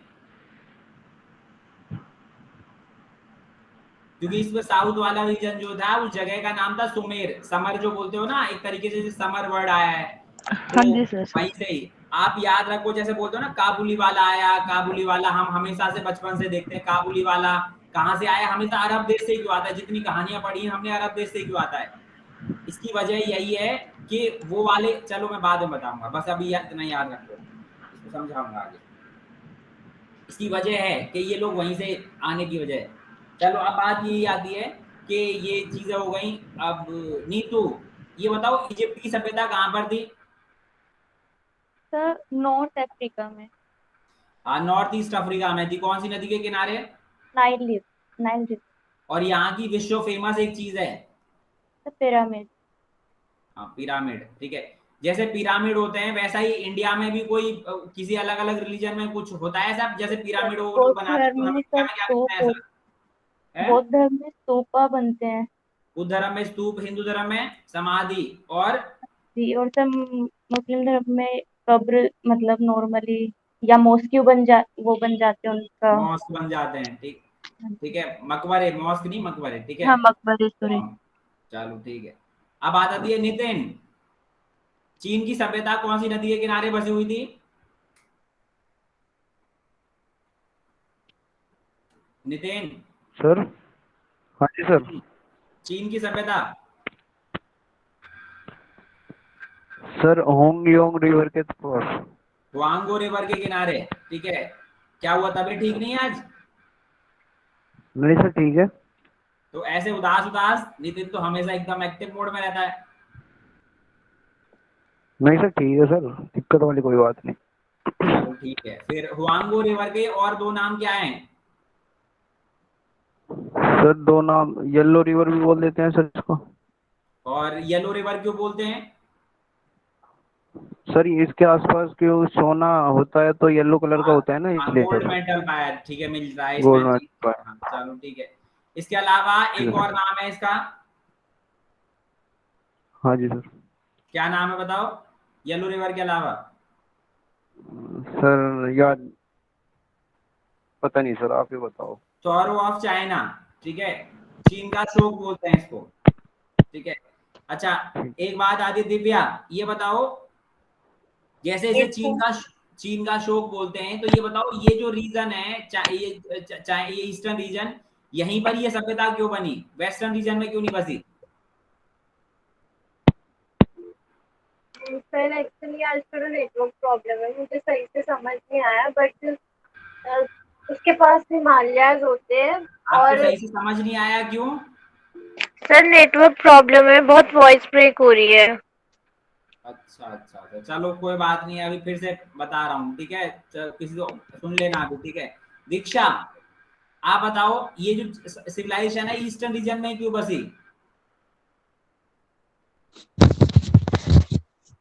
सर ये जैसे खेती करने के लिए, मतलब रिवर्स के साथ ही, मतलब जैसे हम सर नहीं पता ढंग से। चलो अब ऐसे नहीं है ना, देखो ऐसे कैसे काम चलेगा। हाँ नहीं तू बताओ। सर मैं बताऊं सर? हाँ सर सर यहाँ पे नॉर्थ रीजन, जो ये हिमालय का रीजन है, इसका वेस्ट रीजन है, यहाँ पे ठंडी शीत हवाएं चलती हैं जो हिमालय से टकरा के वापस चाइना के साइड हो जाती है, और उसकी वजह से वहाँ बहुत बर्फ है और रेगिस्तानी एरिया है जहाँ पे वेजिटेशन नहीं उग पाती। इस वजह से मोस्टली पॉपुलेशन जो है हाँ चाइना की वो बिल्कुल, देखो ईस्ट। जब सर्दी होती है ना हमारे नॉर्थ इंडिया में, तो सर्दियों के टाइम पर हिमा जो जो वो है ना नॉर्थ पोल वाला रीजन, जहाँ रशिया वाला रीजन, ठीक है, वहां से ठंडी ठंडी हवाएं चलती हैं। क्यों चलती हैं ये सब मैं ज्योग्राफी में बताऊंगा आपको, ठीक है। वहां से हवाएं चलती हैं, वो हाई प्रेशर और लो प्रेशर का चक्कर होता है, ठीक है। तो वहां से वो हवाएं चलती हैं सर्दियों वाले रीजन में। अब क्योंकि हिमालय बहुत ऊंचा है और हिमालय इतनी ऊंचाई को हवाएं क्रॉस नहीं कर पाती, तो उल्टा बैकवर्ड जाके किस पे, चाइना पे चली जाती है, क्योंकि बगल में चाइना ही है। तो चाइना से के जो वेस्टर्न रीजन है वहां पर जाके वो ठंडी ठंडी हवाएं स्प्रेड हो जाती हैं, जिसकी वजह से क्या हो जाता है कि वो वेस्टर्न जो चाइना का रीजन है वो ठंडा, ज्यादा ठंडा हो जाता है, बहुत ज्यादा माइनस में टेम्परेचर चला जाता है, जिसकी वजह से वहां पे वेजिटेशन उतनी नहीं उग पाती है, जिसकी वजह से वहां पे रेगिस्तान हो जाते हैं। कौन कौन से जैसे रेगिस्तान है उस रीजन में, तो चाइना का सबसे बड़ा रेगिस्तान टकलामाकन रेगिस्तान है, टकलामाकन डेजर्ट। वहीं बगल में चाइना और मंगोलिया के बीच का जो आधा आधा डेजर्ट है उसका नाम है गोबी डेजर्ट, रेगिस्तान है, ठंडे रेगिस्तान है। तो इस वजह से वहां की जो वेस्टर्न जमीन है वो उतनी हैबिटेबल नहीं है, सूटेबल नहीं है। ईस्टर्न जो चाइना का रीजन है वो हैबिटेबल है, सूटेबल है थोड़ा, और ऊपर से हुआंगो रिवर से वहां की जमीन भी फर्टाइल हो जाती है, जहां पे इजीली लोग रह सकते हैं। नहीं समझ में आया अभी भी? बेटा सबको क्लियर है कि नहीं है ये बताओ? क्लियर है दिव्या, सर, क्लियर है सर। दिव्या क्लियर है। हाँ देखो मैंने फिर बोल रहा हूँ, देखो हिस्ट्री रटने वाली मत पढ़ो। मैं प्लीज, मैं आपको, मेरी कोशिश यही है, मैं हमें शुरू से यही कोशिश कर रहा हूँ और आगे भी मैं चाहता हूँ कि बहुत सारी ऐसी चीजें हैं। देखो एक तो आप आंसर राइटिंग करनी है, ठीक है। स्पेशली मैं 2-3 लोग हैं जिन्होंने मुझे स्पेशली पॉइंट आउट करके बोला था, ठीक है। स्पेशली मैं इस वजह से और इतना एक्सप्लेन कर रहा हूँ चीजों को बैच में। और दूसरी चीज एक और ये भी है कि मैं चाहता भी हूँ कि आप है ना हिस्ट्री, देखो मैंने तो, आप ये मत समझो कि मैं कोई आर्ट्स बैकग्राउंड का हूँ, मैंने तो बीटेक किया हुआ है, मैं इंजीनियरिंग बैकग्राउंड का हूँ, तो मुझे, लेकिन फिर भी मैं पढ़ा रहा हूँ क्योंकि मुझे पता है इसका बहुत बड़ा रोल है अगर हम सही तरीके से चीजों को समझ लेते हैं तो इसलिए आप चीजों को समझो और लॉजिकली समझने की कोशिश करो। कुछ चीजें ऐसी हैं जब से मुझे नहीं भी आती हैं तो मैं अगली क्लास में बता दूंगा, मैं भी इंसान हूं भाई, ऐसा नहीं है कि सब चीज मुझे आती ही होगी, इसीलिए वो चीज नहीं है, बट फिर भी आपने समझना है। चलो अब बात आती है यहीं पर ही, सुचेता। Yes sir. और देखो एक और बात मैं बता रहा हूँ, सब लोग है ना, प्लीज मैं बता रहा हूँ, थोड़ा सा ना घर पे टाइम निकाल के जो भी चीज आपने पढ़ी है उसको अपने वर्ड्स में एक्सप्रेस करने की कोशिश करा करो। कि मान लो अगर आप किसी को समझा रहे हो तो क्या आप उसे समझा सकते हो? अगर आप समझा सकते हो तो आप जितना चाहे उस पर लिख लोगे, और नहीं समझा पा रहे हो तो फिर दिक्कत हो जाती है। तो इसीलिए वो थोड़ा सा कोशिश करो, और घर बैठ के क्लास के बाद मुझे लगता है शायद हाफ एन आवर या 45 मिनट मोर देन सफिशिएंट है, क्योंकि तुरंत पढ़ा होता है, तुरंत रिवाइज हो जाता है। सुचेता, इंडस वैली सिविलाइजेशन कहां पर है, किस रीजन में? सर ये नॉर्थ वेस्ट पार्ट में है इंडिया के, पाकिस्तान रीजन में। North west part India and Pakistan region में। मेन नदी कौन सी थी इसके आसपास? सिंधु नदी, इंडस रिवर। Yes sir. ठीक है, चलो फिर अब आगे बढ़ते हैं जल्दी से।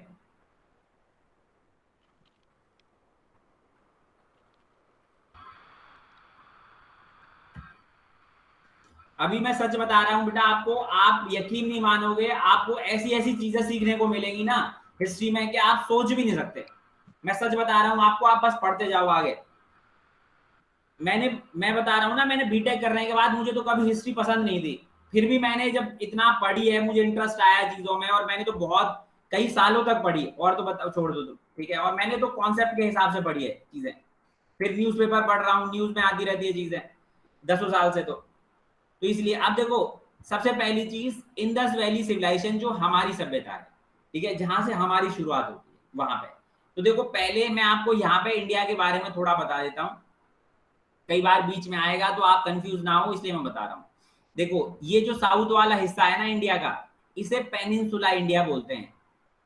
पेनिनसुला इंडिया, पेनिनसुला बोले तो प्रायद्वीप।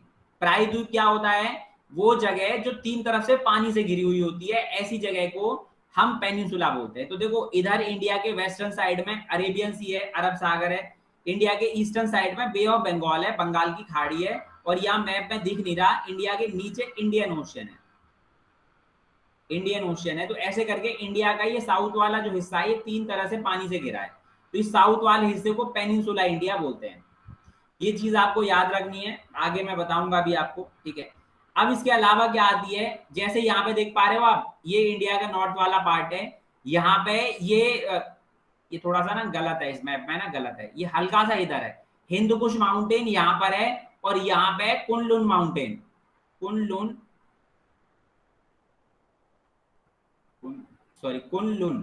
माउंटेन। ये चीज अभी याद रखना, ये हिंदू कुश माउंटेन है यहाँ पर, हिंदू कुश। इन सब चीजों की आगे जरूरत पड़ेगी तो ये याद रखनी है आपको। इधर हिंदू कुश माउंटेन है, इधर कुनलुन माउंटेन है, ठीक है। और बाकी ये पूरा का पूरा यहाँ से ये पूरा हिमालय है, ये पूरा हिमालय है। ये जो है इधर, ये ट्रांस हिमालय है।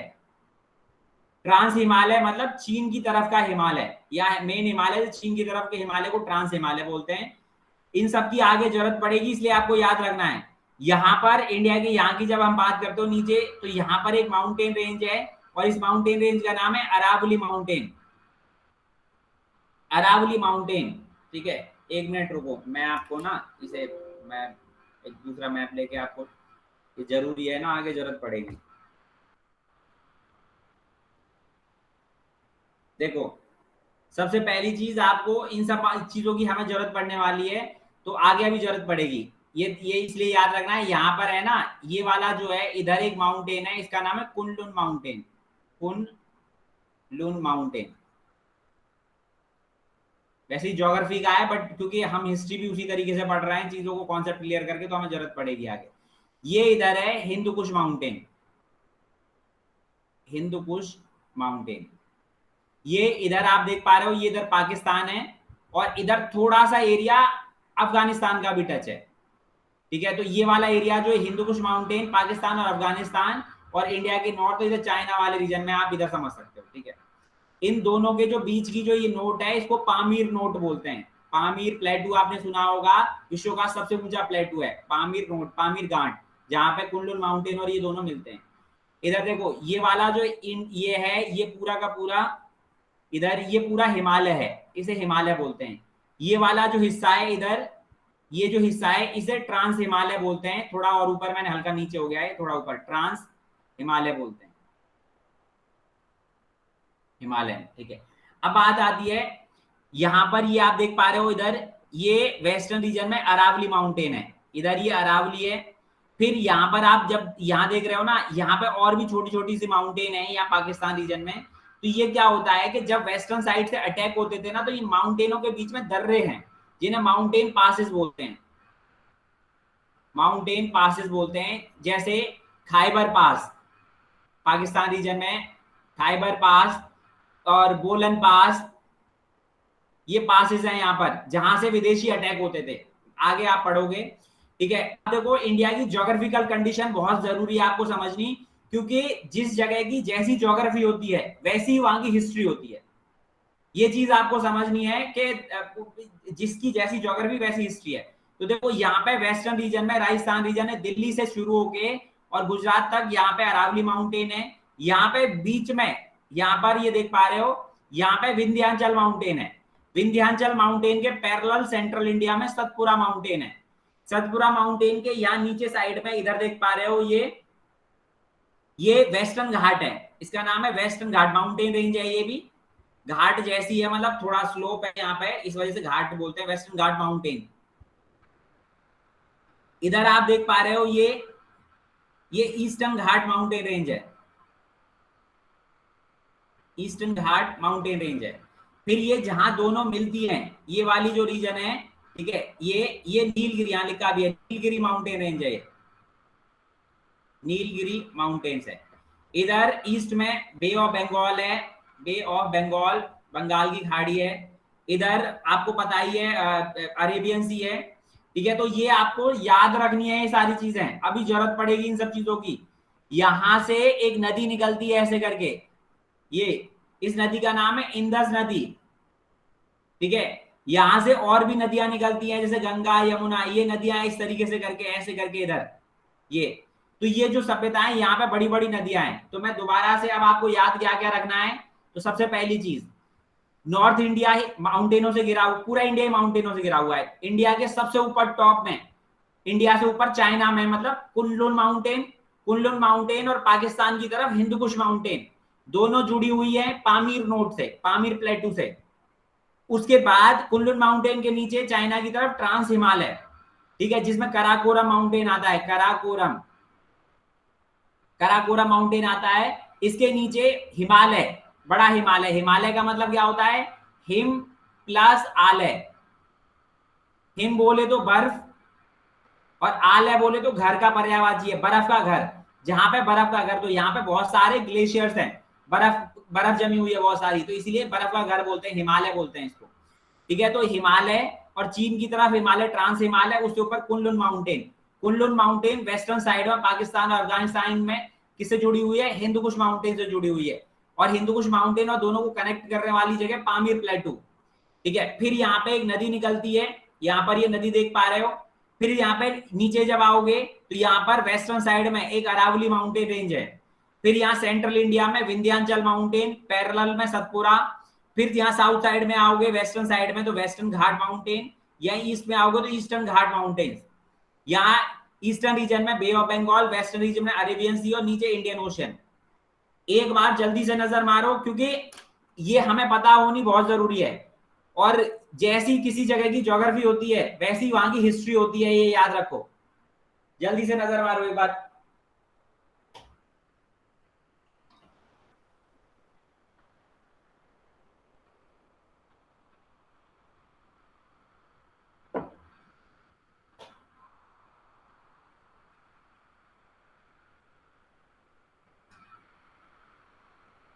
एक मिनट है आप लोगों के पास।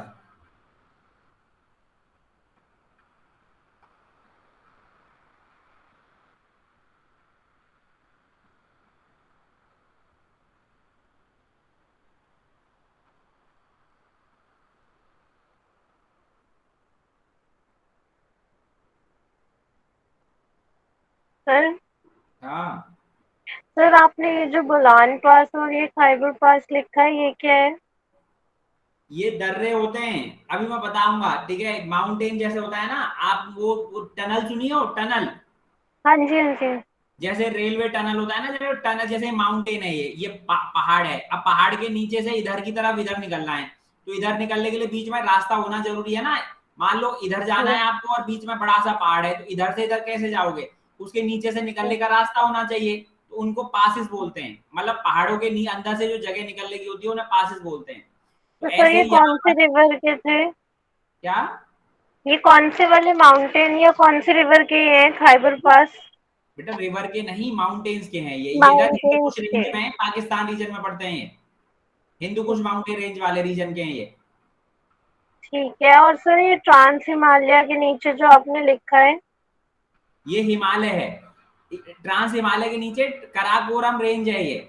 कराकोरम ठीक यहाँ है। पे जगह है ना, तो ट्रांस हिमालय में बहुत सारी रेंज आती हैं, जैसे कराकोरम रेंज, ठीक है, और लद्दाख रेंज, ये सब इसी रीजन में आती है, इस वाले रीजन में। जो ऐसा ऐसा होता है, जैसे आप कभी देखो, आप गए होगे, जैसे ये मोहित हिमाचल से हैं तो इन लोगों को पता होगा कि जब जैसे पहाड़ होता है ना, तो पहले क्या होता है, जैसे एक इधर पहाड़ है, फिर इधर खाई होगी, फिर इधर पहाड़, फिर खाई, फिर गड्ढा, फिर इधर पहाड़, फिर गड्ढा।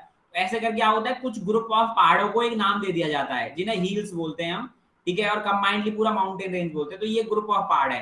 तो यहाँ पे बहुत सारे ग्रुप ऑफ पहाड़ को तो ट्रांस हिमालय बोलते हैं, ठीक है। और दूसरी जो चाइना की तरफ से वेस्टर्न साइड में है, ठीक है, और उनमें ग्रुप ऑफ हिमालय में ट्रांस हिमालय, और इनमें छोटे छोटे जो पहाड़ हैं जैसे कराकोरम, लद्दाख रेंज, ठीक है, कैलाश रेंज, ठीक है। तो ये सब अलग अलग रेंजेस हैं, ये ज्योग्राफी में पढ़ते हो आप, ठीक है। Okay sir. इसी ये ट्रांस हिमालय रेंज की सबसे ऊंची चोटी है Godwin Austen, K2, mount K2 जो बोलते हो।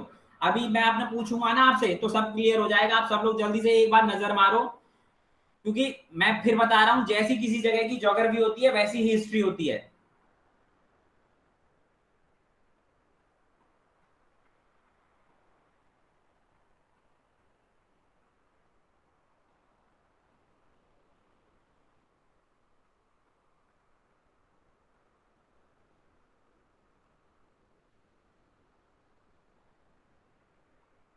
हो जाए तो बता देना।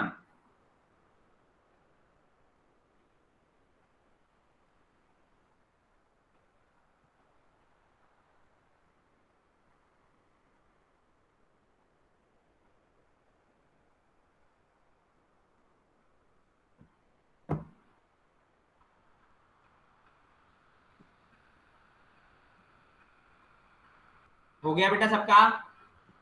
Yes sir. देखो मैं फिर से एक बार रिपीट कर रहा हूं, ठीक है, नीचे से चलते हैं इस बार।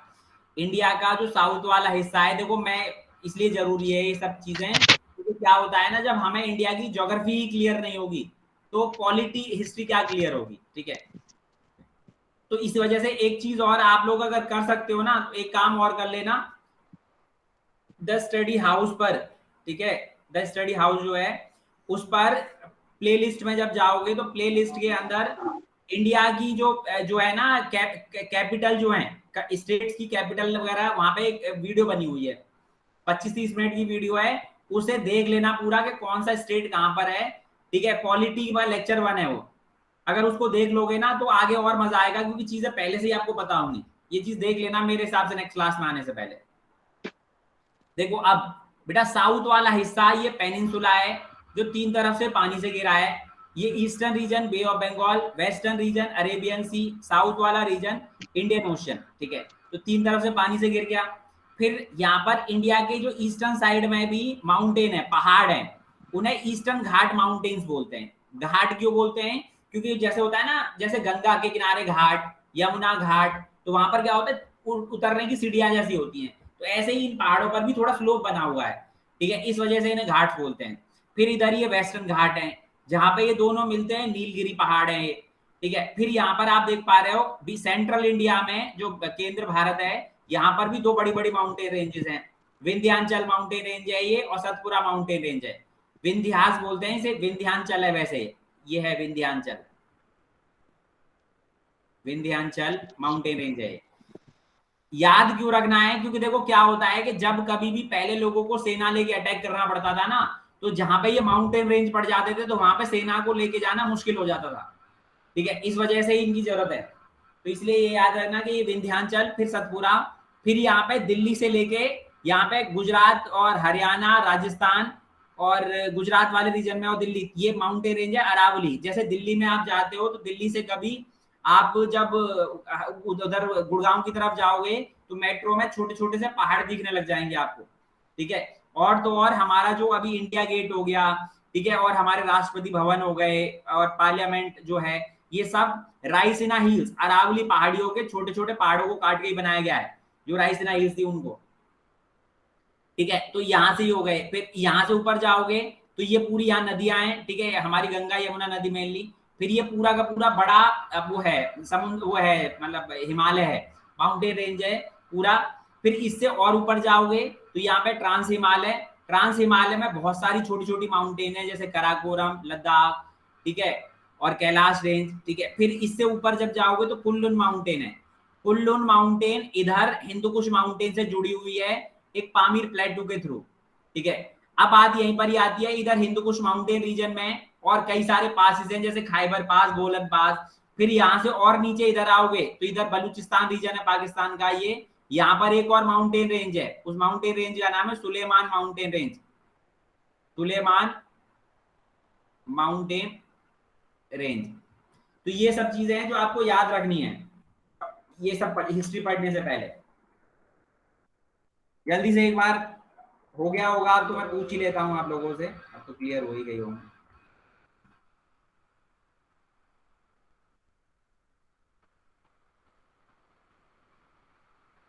अनु, यस सर।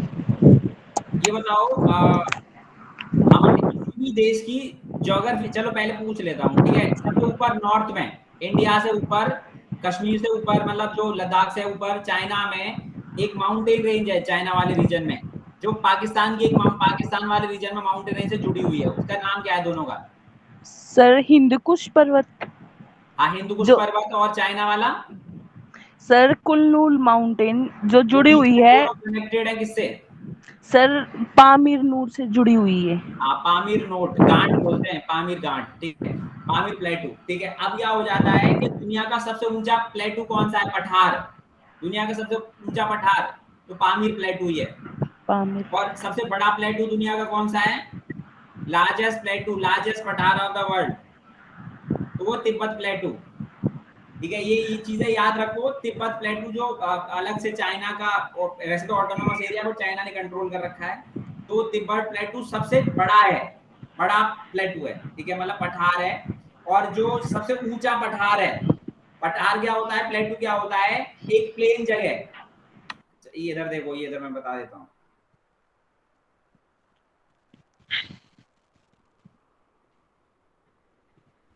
जैसे क्या होता है, जैसे मान लो ऐसे करके चीजें होती हैं।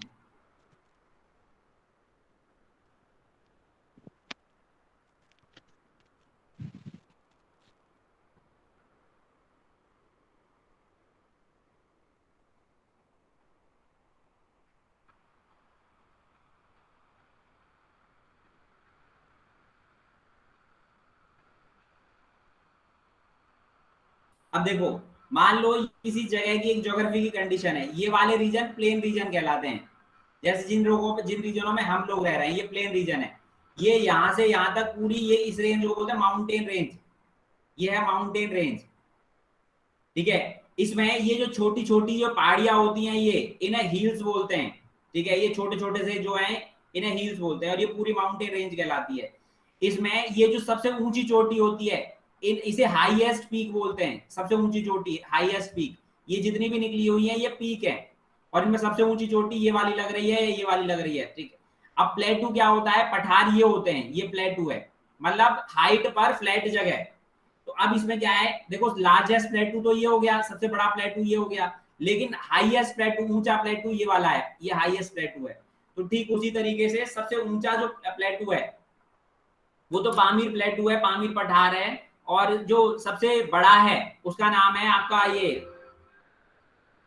तिब्बत प्लेटू, इसलिए ये चीज याद रखना। चलो, अब बात आती है ये बड़ी दीक्षा। Yes sir. दीक्षा, ये बताओ कि एक हिंदुकुश माउंटेन रेंज के बाद पाकिस्तान रीजन में एक और माउंटेन रेंज है, क्या नाम है? Sir Khyber pass, Bolan pass. Mountain range, Sulaiman mountain range. Yes sir, Sulaiman. Sulaiman mountain range है ये। देखो, इसलिए याद रखनी है क्योंकि लोग है ना, विदेशों से जब अटैक होते हैं बाद में, अब थोड़े टाइम बाद अब अटैक पढ़ना शुरू कर दोगे, तो वो अटैक ये इन्हीं रीजनों से हुए हैं जहां पे, क्योंकि जहां जहां माउंटेन है वहां से अटैक नहीं हो सकते। हमारे इंडिया से नीचे वाले 3 हिस्सों से अटैक नहीं हो सकते क्योंकि समुंदर है। ऊपर से अटैक नहीं हो सकते क्योंकि हिमालय है, इतना ऊंचा पहाड़ को, ठीक है। ईस्टर्न रीजन में कोई कंट्री ऐसी थी नहीं अटैक करने वाली, तो बचती है वही थोड़ी सी जगह, जो पाकिस्तान वाले रीजन वाली जो जगह है ना, थोड़ी सी, जो हिंदुकुश माउंटेन और सुलेमान माउंटेन रेंज के पास की जो जगह, वही जगह, वहीं से अटैक हो सकते हैं सिर्फ। अगर वहां पे अगर हम कंट्रोल कर लेते तो किसी विदेशी की मजाल नहीं थी कि इंडिया पे अटैक कर देता। ये सब चीजें आएगी आगे।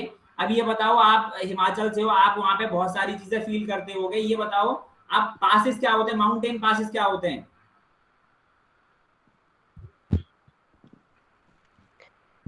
Sir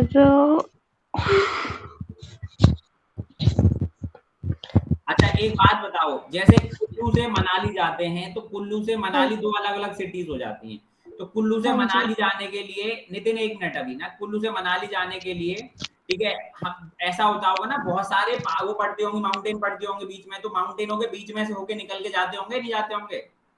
yes sir. तो उन जहां पे जब पहाड़ के नीचे से निकलते हैं तो उनको कुछ, उनका कुछ नाम होता होगा। हाँ जी सर। हाँ, हर नाम होता है। जैसे टनल बोलते हैं, तो वो हाँ टनल जी सर। इंग्लिश में टनल बोलते हैं उनको, ठीक है, वो हाँ जी माउंटेन सर। पासेस होते हैं। तो ऐसे हाँ अभी जी। क्या है, अभी तो हम टनल बना रहे हैं रेलवे के लिए या अपने पर्पस के लिए। पहले टनल जो मैन मेड है, पुराने जो एंशियंट बने हुए हैं, जो किसी नदी ने बना दिए या किसी अटैक कर रहा था राजा को तो उसने बनवा लिए, तो उसको बोलते हैं माउंटेन पासेस। ठीक है, तो मान लो जैसे कि एक ए शहर है इधर और एक बी शहर है इधर, इन दोनों के बीच में इधर पहाड़ है और पहाड़ की ऊंचाई है बहुत ज्यादा।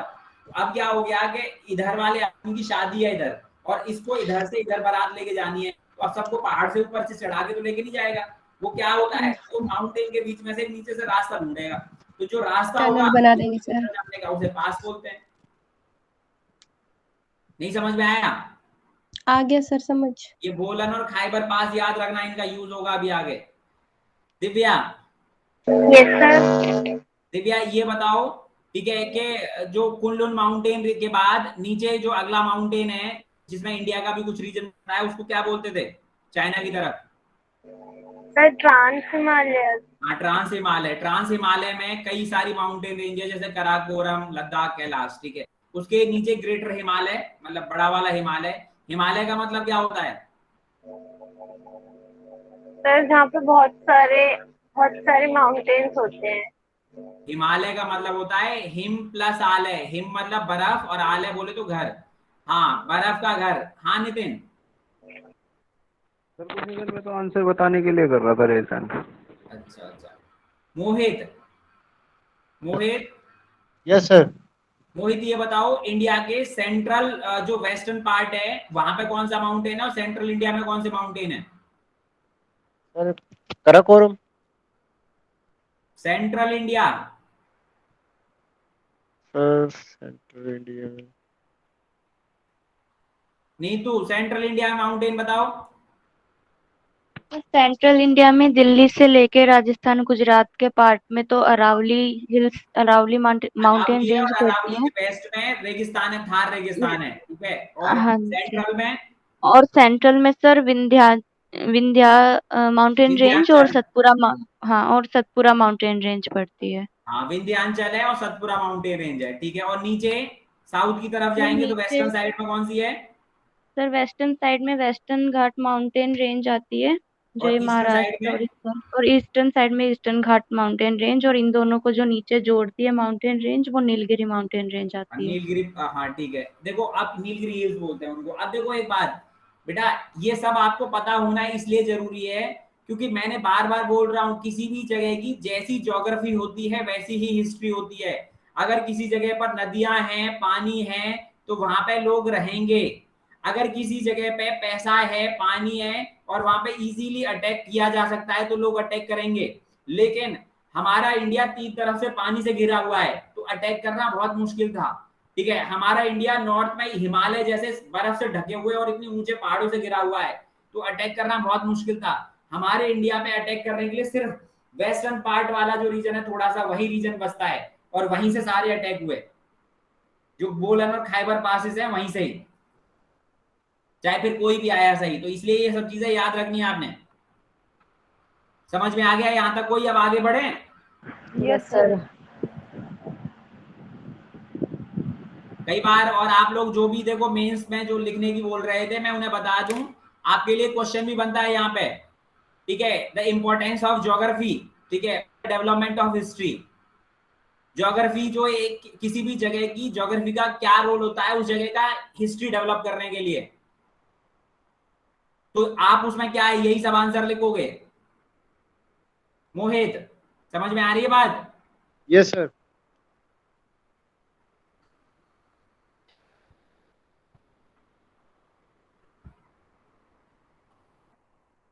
चलो अब देखो, अब बात आती है यहीं पर ही, हमारी पहली सिविलाइजेशन, इंडस वैली सिविलाइजेशन। अब देखो यहाँ पर क्या है, ये बड़ा लंबा टॉपिक है और काफी टाइम चलेगा। आज तो चलेगा ही चलेगा, कल भी शायद ही खत्म हो पाए, मुझे लगता नहीं है, क्योंकि इसमें बहुत कुछ है। ठीक है, देखो इंडस वैली सिविलाइजेशन, पहली बात हमें पता है सिविलाइजेशन मतलब सभ्यता होता है। हमें ये भी पता है कि ये इस वाले रीजन में फैली हुई है। ठीक है, अब बात आती है इसके बारे में सोर्सेज क्या हैं। तो मैंने पहली क्लास में भी बताया था सोर्सेज किससे कहाँ से मिलते हैं।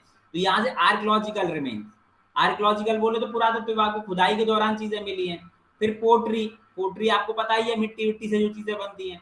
ठीक है, वो बना देते, डिजाइन वगैरह बना देते हैं, दिखाया भी था मैंने, अभी दिखा भी दूंगा, कल भी देखा था। सील्स मोहर है, मोहर मिली है, ठीक है। क्ले मॉडल्स, क्ले आप मिट्टी होती है एक तरीके से, ठीक है, उससे कुछ कुछ डिजाइन है जो अभी हम देखेंगे। और ऑर्नामेंट, कुछ जो वो होते हैं ना ज्वेलरीज, वो मिली हैं। और ये सारी चीजें कहाँ से मिली हैं? अलग अलग जगह पर खुदाई हुई है। अब खुदाई कैसे हुई, क्या हुआ, वो सब बातें मैं आपको बताऊंगा अभी थोड़ी देर में, ठीक है। तो ऐसे करके अगर आपसे पूछ लिया जाए कि इंडस वैली सिविलाइजेशन के सोर्सेस क्या हैं, तो अभी क्योंकि ये प्रोटो हिस्ट्री पीरियड है, प्रोटो हिस्ट्री पीरियड है, मतलब राइटिंग की तो ज्यादा नॉलेज होगी नहीं, थोड़ी बहुत होगी, तो उसको पता नहीं कैसे लिखते होंगे, उसे समझ नहीं पाए अभी तक हम। तो फिर हमारे पास दूसरा सोर्स क्या बच जाता है भाई साहब? आर्कियोलॉजिकल सोर्सेस, खुदाई के दौरान मिलने वाली चीजें, तो उसी से ही पता चली है। अब आ जाती है, आप है ना आईबीसी का जो पीरियड लेके बड़े कंफ्यूज होते हो। मैंने हमेशा से कहा है आपको कि इंडस वैली सिविलाइजेशन किसी भी पीरियड की जिसकी प्रॉपर जानकारी नहीं है वो डिबेटेबल होता है, थोड़ा बहुत डिबेट होता है। तो यहाँ पे 3 फेजेस में ये आईबीसी बनी है रही है, मतलब। तो पहला फेज है pre IVC, pre Indus valley civilisation, ठीक है, जो 3300 बीसी से कब तक है? तो 2600 बीसी तक है, ठीक है। फिर ये जो मैच्योर आईबीसी है, मैच्योर आईबीसी मतलब जहां पे पूरे तरीके से डेवलप हो गई, वो है 2600 बीसी से 1900 बीसी तक। और जो डिक्लाइनिंग फेज ऑफ आईबीसी है वो ये है, डिक्लाइन फेज, सिंधु घाटी सभ्यता का अंत 1900 से लेके 1300 बीसी, ठीक है। अब हमें पता है कि प्री आईबीसी तो हम पढ़ ही चुके हैं कि किस तरीके से डेवलपमेंट हुआ है, क्योंकि हम पीछे से क्या कैलकोलिथिक पीरियड पढ़ा है हमने, फिर ब्रॉन्ज पीरियड पढ़ा है, हम एग्रीकल्चर किस तरीके से हुआ, तो ये सब चीजें हमें पता है कि लोग किस तरीके से रहते थे पहले, क्या है, यहाँ से हमें पता है। ये पीछे पीरियड हमें हमारा डायरेक्टली लिंक है। अब हमें मैच्योर फेज आईबीसी वहां से शुरू करनी है चीजें, और डिक्लाइनिंग फेज हम बाद में जब दूसरा वो पीरियड पढ़ेंगे, वैदिक पीरियड, उससे रिलेट करके पढ़ेंगे। तो अभी हमें ये मैच्योर फेज पढ़ना है। तो कभी भी किताबों टाइम को लेके कंफ्यूज मत होना, ठीक है। वो पता नहीं कौन सा वाला पीरियड दिया है, कुछ किताब ऐसी हैं, ये जो time period updated time period है, पुरानी वाली जो बुक्स हैं वहां पे पुराना पीरियड है। इवन पहले जब आज से 4-5 साल पहले जब मैं पढ़ाया करता था हिस्ट्री, 5-6 साल पहले, तब मैं पुराना वाला पीरियड लिखाता था, क्योंकि एनसीईआरटी में वही पीरियड था पुरानी वाली में। बट अब नई वाली एनसीईआरटी में अपडेटेड पीरियड हो गया, तो हम अपडेटेड पढ़ाने लग गए। इसलिए ये चीज याद रखना। तो हो सकता है 1-2 लोग मेरे से पढ़े हुए भी हो जो क्लास में, तो वो चीज ध्यान रखना। तो प्री आईबीसी ये जो फेज है, फिर मैच्योर आईबीसी ये 2600 से, और डिक्लाइन फेज ये है 1900 से 1300। तो अब हम इसे शुरू करते हैं आगे।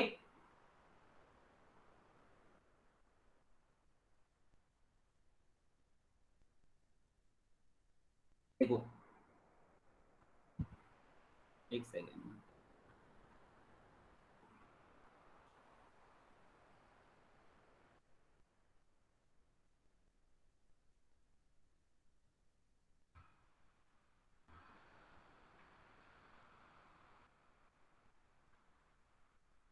एक मिनट बेटा, थोड़ा है ना हैंग हो रहा है। चलो हाँ। देखो अब क्या होता है, सबसे पहली चीज हमें पता है कि हमारे इंडिया पे ब्रिटिशर्स का कंट्रोल था, ठीक है, जिसे बोलते थे ब्रिटिश इंडिया, ठीक है। उस टाइम पे इंडिया को क्या बोलते थे? British India. तो उस टाइम पर यहाँ पर इंडिया में अलग अलग तरीके से, एक वर्ल्ड में भी अलग अलग तरीके से थ्योरी चल रही थी चीजों को स्टडी करने के लिए, पुरानी चीजों को। तो क्या हो जाता है ना, यहाँ पर एक जेम्स प्रिंसेप नाम के 1837 में एक ब्रिटिशर्स होते हैं, ठीक है। आप एक हिस्टोरियन मान सकते हो इनको। ये क्या करते हैं ना, अलग अलग जगह चीजों को ढूंढ रहे होते हैं, खोज रहे होते हैं अलग अलग जगह, ठीक है। तो क्या हो जाता है कि ऐसे ही ये जो यहाँ पर ये पंजाब वाला रीजन है, इस वाले रीजन में सबसे पहले इन्हें थोड़ा सा आइडिया लगता है, ये 1837 के आसपास की बात है, इन्हें थोड़ा आइडिया लगता है कि इस रीजन में ना कुछ है, ठीक है। फर्स्ट टाइम ये थोड़ा सा कोशिश करते हैं इस रीजन की खुदाई करवाने की, लेकिन क्या हो जाता है ना कि कोई ध्यान नहीं देता, इग्नोर मार देते हैं कि अरे पागल है, ठीक है, कौन करेगा, क्या है, ठीक है। और ऐसे ही बात खत्म हो जाती है। फिर क्या हो जाता है, इंडिया में ना 1861 के आसपास एक संस्था बनती है, और संस्था का नाम होता है ASI, archaeological survey of India, पुरातत्व विभाग। आज मिनिस्ट्री ऑफ कल्चर के अंदर अंडर आती है, ठीक है। अब ये वाली संस्था बनती है यहाँ पर ASI, यहाँ पे आप देख रहे हो यहाँ पर, एक सेकंड,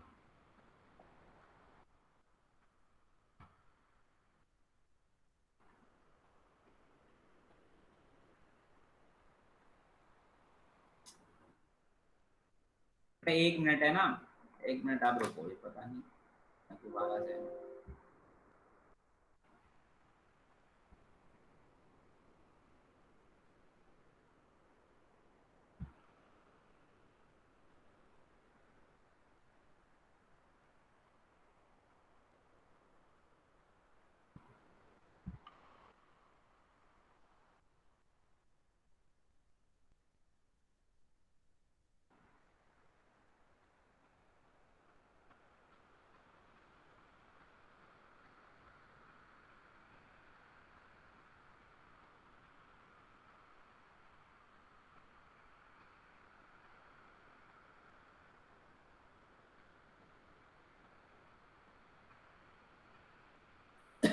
चलो अब देखो, तो क्या हो जाता है इंडिया में, पहले जेम्स प्रिंसेप नाम के व्यक्ति बताते हैं, बट वही चीज होती है ना कि पहली बार आदमी जब कोई बोलता है ना तो उसकी बात का कोई ध्यान नहीं देता। आवाज आ रही है ना सबको? Yes sir. Yes sir. तो उनकी बातों का कोई ध्यान नहीं देता, ठीक है। तो फिर क्या हो जाता है, इंडिया में 1861 में एक संस्था बनती है, और आर्कोलॉजिकल सर्वे ऑफ इंडिया, इसको बोलते हैं पुरातत्व विभाग। आज ये archaeological survey of India ministry of culture के अंडर आती है, और इसके जो फाउंडर मेंबर हैं, फाउंडर कौन थे, तो फाउंडर का नाम था अलेक्जेंडर कनिंघम। अलेक्जेंडर, ये नाम याद रखना आप, अलेक्जेंडर कनिंघम, इनका यूज आएगा बहुत कई बार, मैं खुद बोलूंगा तब आपको मैं बार बार नहीं बताऊंगा, क्योंकि मैं यहाँ पे बता दे रहा हूँ सब चीजें। Alexander Cunningham archaeological survey of India के फाउंडर हैं, और ये डायरेक्टर भी थे, डायरेक्टर जनरल भी बने इसके पहले, तो डायरेक्टर जनरल भी रहे इसके। इन्होंने क्या किया, इनका काम था खुदाई करवाना, ठीक है। धीरे धीरे करके देश में अलग अलग जगह खुदाई होने लगी। फिर बाद में क्या हो जाता है ना कि थोड़ी थोड़ी चीजें पता चल रही हैं, कुछ और बातें पता चली, मैं बताऊंगा आपको जब अशोक के टाइम पर आएंगे, राजा अशोक के टाइम पर, उनके बारे में यहाँ पे कुछ बातें बताई इन्होंने, बट अभी नहीं, ठीक है। फिर धीरे धीरे क्या होने लगा कि हमारे देश में ब्रिटिशर्स का शासन बढ़ने लगा। 1858 में जब 1857 की लड़ाई होती है, 1857 की लड़ाई के बाद इंडिया में ब्रिटिश ईस्ट इंडिया कंपनी को खत्म कर दिया जाता है, और यहाँ पे सीधे के सीधे इंडिया का जो कंट्रोल है वो ब्रिटिश क्राउन के अंडर चला जाता है। ब्रिटिश क्राउन बोले तो अंग्रेजों के अधीन चला जाता है, मतलब सीधे अंग्रेज पार्लियामेंट से ही अपना वहां से लॉ बना के और इंडिया पे रूल करने लग गए।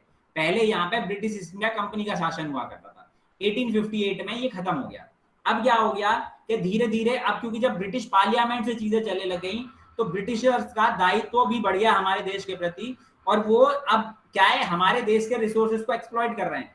लेकिन वो क्या कह रहे हैं कि इंडिया सिविलाइज्ड नहीं है, हम उसे सिविलाइज्ड कर रहे हैं, ऐसे कह के वो लोग क्या कर रहे हैं, इंडिया पे शासन करने लगे, बेवकूफ बना रहे थे बेसिकली। बट खैर जो भी हुआ, फिर क्या हो गया कि धीरे धीरे हमें पता है कि हमारे देश में 1919 तक दो रीजन बहुत ज्यादा जहां पे आंदोलन होते थे, वो एक ये बंगाल वाला रीजन था और दूसरा इधर पंजाब वाला रीजन था। तो क्या होता है कि यहाँ पे ना पंजाब वाले रीजन में, पंजाब बेटा आधा पंजाब पाकिस्तान में भी चला गया है, ठीक है। तो पंजाब इंडिया में और आधा पाकिस्तान में। तो यहाँ पे क्या होता है, पंजाब जो रीजन है ना, यहाँ पे 1919 के आसपास रेलवे लाइन बिछाई जा रही होती है, रेलवे की पटरी बिछाई जा रही होती है। अब रेलवे लाइन बिछाई जाने के लिए यहाँ पे खुदाई की जाती है। अब रेलवे के लाइन के लिए खुदाई की जाती है, तो समझ ही नहीं आता भाई साहब, खुदाई जब कर रहे हैं तो खुदाई के दौरान नीचे से पकी हुई ईंटें मिल रही है। अब आज से सोचो कि आज 2021 है, 2021 है, ठीक है। अब 2021 है, और आज से कितने साल पहले, लगभग 102 साल पहले, आप समझ सकते हो 102 साल पहले लोगों के पक्के घर भी नहीं होते थे, पकी हुई ईंटें तो छोड़ दो, ठीक है, पक्के घर भी नहीं होते थे। अब यहाँ पे लोगों के कच्चे घर हैं, मैक्सिमम देश में 70 से 80% लोगों ने मिट्टी के घर बना रखे हैं। लेकिन जब खुदाई कर रहे हैं तो खुदाई के दौरान जो ईंटें निकल रही है, ब्रिक्स जो मिल रही हैं, वो पकी हुई है, लाल तरीके की एकदम। अब बड़ा दिमाग घूम गया कि अब जमीन के नीचे से तो लोगों ने, अब क्योंकि वही वो वर्कर्स होते हैं, उनमें उतना समझ होती नहीं है, तो उन्होंने मजे में ना काफी सारी, पहले तो काफी जगह से खुदाई करके काफी जगह खराब कर दी, साइट्स खराब कर दी, मतलब, ठीक है। फिर धीरे धीरे करके जब बात ASI तक पहुंची, आर्कोलॉजिकल सर्वे ऑफ इंडिया तक पहुंची, उस टाइम पर ASI के डायरेक्टर थे मिस्टर जॉन मार्शल, एएसआई के डायरेक्टर थे मिस्टर जॉन मार्शल। इन्होंने क्या है यहाँ पे खुदाई शुरू करवाई, ठीक है। कब? 1920 के आसपास जब यहाँ खुदाई शुरू हुई, और ऐसे करके जब खुदाई शुरू हुई तो यहाँ पे पहली जो यहाँ पे खुदाई जहां हुई वो दयाराम साहनी जी के अंडर हुई, मिस्टर दयाराम साहनी जी के अंडर हुई। इन्हें आप एक फेमस हिस्टोरियन या ज्योग्राफर हिस्टोरियन मान सकते हो एक तरीके से। देखो यहाँ पर आप दिखा है कि अब जब यहाँ पे खुदाई शुरू हुई, ठीक है, तो ये जब खुदाई शुरू हुई तो ये कहां पर? मोंटोमेरी डिस्ट्रिक्ट पाकिस्तान में रावी नदी के किनारे यहाँ पे खुदाई शुरू हुई है। अब 1920 के आसपास से ये जब खुदाई शुरू हुई तो 1921 में यहाँ पे प्रॉपर पूरी खुदाई हो गई और यहाँ पे इस तरीके का मिट्टी के नीचे दबा हुआ शहर मिला। ये आप यहाँ पे देख पा रहे हो, इस तरीके का शहर मिला। अब समझना है कि भाई साहब इसे नाम क्या दें। अब बड़ी दिक्कत है कि नाम क्या दें, नाम देने की बड़ी दिक्कत हो रही। तो फिर क्या किया गया कि प्रेजेंट में वहां पे गांव है, उस गांव का नाम है हड़प्पा, पाकिस्तान में अब पड़ता है ये, ठीक है। अब प्रेजेंट में एक गांव था पाकिस्तान हड़प्पा, तो क्या किया गया कि हड़प्पा गांव के पास आज से 5000 साल पहले रहने वाले लोग, उनका खाना पीने पहनने ओढ़ने का ढंग, उनका कल्चर, उनकी सभ्यता, तो ऐसे करके इसका नाम पड़ा हड़प्पा की सभ्यता, ठीक है। तो इसीलिए याद रखो कि हड़प्पा नाम क्यों पड़ा है। हड़प्पा नाम इसलिए पड़ा है क्योंकि वहां पे जो पास में जो गांव है उसके नाम पर। और ये कहां पर पड़ती है? तो मोंटोमेरी जो डिस्ट्रिक्ट है पाकिस्तान में, वहां पर कौन सी नदी के किनारे? रावी नदी के किनारे। किसके द्वारा खोजी गई? मिस्टर दयाराम साहनी के द्वारा 1921 में खोजी गई। एक और बात, ठीक है, उस टाइम में वो डायरेक्टर कौन थे? तो मिस्टर जॉन मार्शल। अभी मैं कुछ और बात अभी बताऊंगा। तो अब हमारे इंडिया में क्या होता है ना कि एक चीज मिल जाए फिर हम कहते हैं एक और मिल जाए, एक और मिल जाए, एक और मिल जाए, यही चीज चलती रहती है। तो ऐसे ही फिर भाई साहब अगले साल फिर खुदाई करवाई। अब अगले साल वहीं पास में फिर खुदाई करवाई तो फिर वहां पे एक और शहर मिला, मोहनजोदड़ो, ठीक है। अब कहां पर है ये? लरकाना डिस्ट्रिक्ट, सिंध रीजन, पाकिस्तान में। कौन सी नदी के किनारे है? तो इंदस नदी के किनारे। 1922 में किसके द्वारा? Mister RD. Banerjee. RD. Banerjee का पूरा नाम क्या है? तो मिस्टर रखल दास बनर्जी, पूरा नाम है इनका बनर्जी। तो इनके अंडर खुदाई करवाई और भाई साहब यहाँ पे चीजें मिल गई, रखल दास बनर्जी। अब यहाँ पे आप समझना है, ठीक है, कि इसको क्या नाम दे। अब बड़ी दिक्कत, तो फिर यहाँ पे ना बहुत सारी डेड बॉडीज मिली, मतलब आप देख पा रहे हो ना इधर ये डेड बॉडीज, कब्रिस्तान जैसा लग रहा है। इधर ऊपर ये झुंड भी बना रखा है, डेड बॉडीज का झुंड एक तरीके से। इधर पूरी डेड बॉडीज दफनाई जाती होंगी, मतलब इस रीजन में पूरे में। तो ऐसे करके ये पूरी डेड बॉडीज दफना के पूरा एरिया काफी ऊंचा हो गया, इतनी ज्यादा। तो इस वजह से ये क्या है? माउंड बन गया, माउंड ऑफ डेड्स, मतलब मृतकों का झुंड, मृतकों का टीला। अब सिंधी भाषा में मृतकों को टीले को बोलते हैं मोहनजोदड़ो। जहां पे बहुत सारी डेड बॉडीज का एक इकट्ठा झुंड हो जाता है तो उसको बोलते हैं सिंधी भाषा में मोहनजोदड़ो। तो ऐसे करके इसका नाम पड़ गया क्या? मोहनजोदड़ो। अब ऐसे ही करके तब से यहाँ पे जब दो शहर मिले, फिर धीरे धीरे करके इंडिया में बहुत सारे शहरों की खुदाई शुरू हुई। और देखते ही देखते भाई साहब आज तक, ठीक है, खुदाई चल रही है और लगभग 2500 से ज्यादा शहर मिल चुके हैं। हड़प्पा, मोहनजोदड़ो, इस तरीके से लोथल, कालीबंगन, धौलावीरा, चनूदरो, अलादीनो, कोटदीजी, दुनिया भर के कम से कम 2500 से ज्यादा छोटे बड़े शहर मिल चुके हैं, ठीक है। आगे बताऊंगा मैं आपको। तो अब बात यहीं पर ही दोबारा से लौटते हैं, ठीक है। देखो अब बात ये आती है कि इसको ब्रॉन्ज एज सिविलाइजेशन भी बोलते हैं, इंडस वैली सिविलाइजेशन को ब्रॉन्ज एज सिविलाइजेशन भी बोलते हैं। और ये क्या है? Mark the beginning of civilisation, मतलब इससे पहले जो क्या था कि जो लोग रहते थे वो नोमैडिक थे, लेकिन यहाँ से सिविलाइज्ड तरीके से रहने लग गए। और तो और इसको most urbanised civilisation of the world भी बोलते हैं, विश्व की ऐसी सभ्यता जहां पे सबसे सही तरीके से लोग रहने की शुरुआत करी जिन्होंने, वो हमारी सभ्यता है।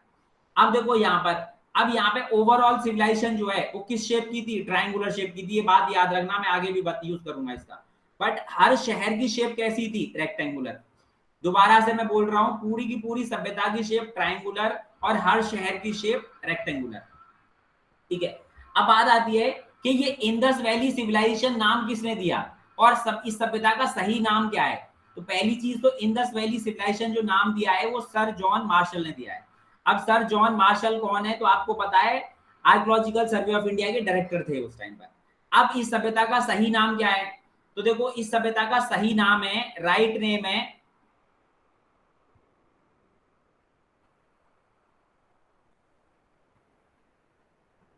हड़प्पा की सभ्यता, हड़प्पन सिविलाइजेशन। ऐसा क्यों है?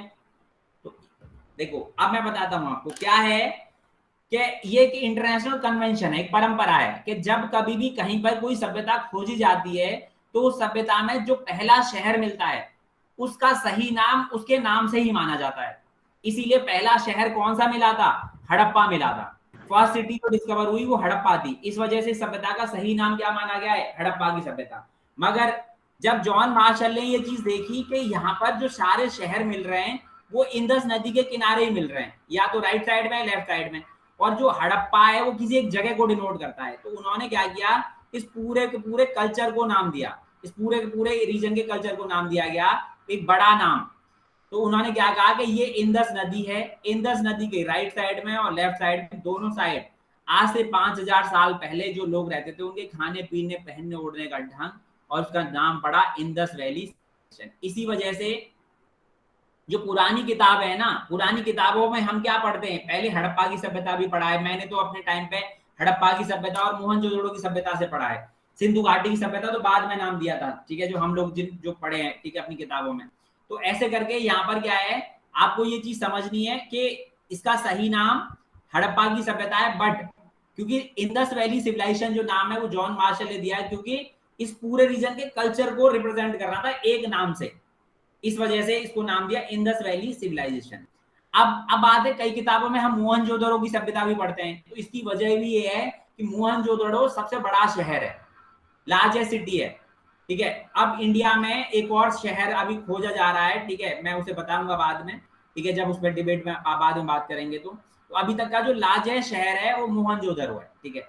इस वजह से हमें किताबों में मोहनजोदड़ो की सभ्यता, हड़प्पा की सभ्यता, इंदस वैली की सिविलाइजेशन मिलता है, बट मोस्ट जो अगर ट्रेंड के हिसाब से देखो तो जो नाम यूज होता है वो है इंदस वैली सिविलाइजेशन, क्योंकि इंदस वैली सिविलाइजेशन सारे नामों को, जितने भी शहर हैं इसमें, उन सबको कब्जा कर लेता है। ये ठीक उसी तरीके से है जैसे दिल्ली है, दिल्ली एक बड़ा शहर, दिल्ली के अंदर बहुत सारे छोटे छोटे शहर, जैसे दिल्ली एक बड़ा है, दिल्ली के अंदर लक्ष्मी नगर, राजेंद्र नगर, मुखर्जी नगर, जीटीबी नगर और भी पंत नगर, दुनिया भर के नगर है, ठीक है। जैसे हिमाचल में क्या है, हिमाचल बहुत बड़ा स्टेट है, उसके अंदर छोटे छोटे बहुत सारे शहर हैं। ऐसे ही सिंधु घाटी सभ्यता एक बड़ी सभ्यता थी, तो इस पूरी की पूरी सभ्यता की शेप ऐसी मानी गई है कि इसकी शेप ट्रायंगुलर शेप, इस तरीके से शेप रही होगी जो बनावट है।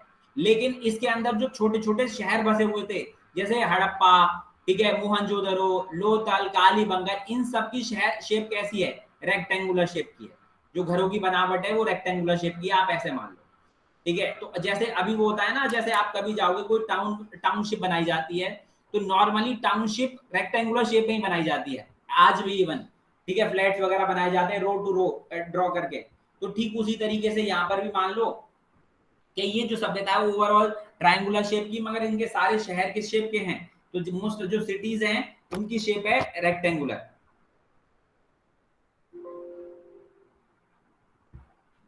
ठीक। तो यहां तक। अब बात यहाँ पर एक और बात, अच्छा इसको भी देख ही लो फिर बात करते हैं। अब मैंने बताया कि 2500 से ज्यादा शहर हैं, अब सारे 2500 तो हम पढ़ नहीं सकते, हमें कुछ इंपॉर्टेंट पढ़ने हैं। तो अब देखो, जैसे कि हर जो घर होता है उसकी कुछ ना कुछ एक्सपेंशन होती है, वैसे ही सभ्यता की एक्सपेंशन क्या थी? तो इस सभ्यता का जो सबसे नॉर्थ में शहर मिला, जब से नॉर्थ मोस्ट सिटी जो मिली उसका नाम था मांडा। मांडा सिटी सबसे नॉर्थ मोस्ट सिटी जो कहां मिली? जम्मू एंड कश्मीर में। कौन सी नदी के किनारे? चेनाब नदी के किनारे, ठीक है। अब सबसे साउथ मोस्ट जो शहर है उसका नाम है डायमाबाद, जो कहां पर है? महाराष्ट्र में मिला। और कौन सी नदी के किनारे? प्रवरा नदी के किनारे। प्रवरा नदी वर्तमान में गोदावरी नदी की एक सहायक नदी है, ट्रिब्यूटरी है महाराष्ट्र में। फिर दोबारा से ईस्टर्न मोस्ट जो शहर है, सबसे ईस्ट में जो शहर है वो है आलमगीरपुर, जो कहां पर पड़ता है? मेरठ के पास, यूपी में, और हिंडन नदी के किनारे बसा हुआ था ये। आज तो हिंडन नदी सूख गई है, लेकिन उस टाइम पर तो भाई पानी रहा होगा। और वेस्टर्न जो शहर है, वो वेस्टर्न मोस्ट शहर जो है वो सुत्ता के अंदर, जो पाकिस्तान में पड़ता था, कौन सी नदी के किनारे? दस्त नदी के किनारे। 10 रिवर के किनारे, ये सुलेमान रीजन में पड़ती है ये नदी 10 रिवर। तो ऐसे करके जैसे होता है ना, कोई भी शहर है तो कोई शहर होता है उसका ईस्टर्न मोस्ट होता है, ईस्ट वेस्ट नॉर्थ साउथ होता है। जैसे हमारा इंडिया है तो इंडिया के नॉर्थ में हिमालय है, साउथ में इंडियन ओशियन है, ईस्ट में बे ऑफ बंगाल है, वेस्ट में अरेबियन सी है। तो ठीक वैसे ही सभ्यता के भी नॉर्थ में जो सबसे ऊपर जो शहर था नाम मांडा, जम्मू कश्मीर में चेनाब नदी के किनारे। सबसे साउथ वाला शहर डायमाबाद, प्रवरा नदी के किनारे महाराष्ट्र में। सबसे ईस्ट मोस्ट शहर आलमगीरपुर, मेरठ में हिंडा नदी के किनारे। सबसे वेस्टर्न मोस्ट सिटी सुद्दा के अंदर कौन सी नदी के किनारे? 10 रिवर के किनारे। ठीक है, जल्दी से आप लोग 1 मिनट देख लो, आप लोग के पास 1 मिनट है ताकि आपको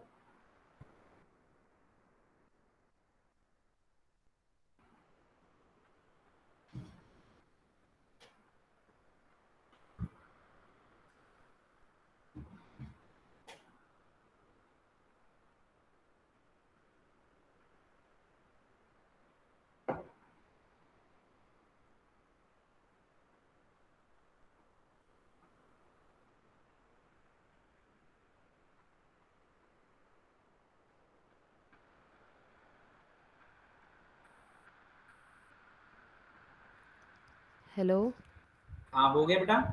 सर, एक क्वेश्चन पूछना था। हाँ पूछो।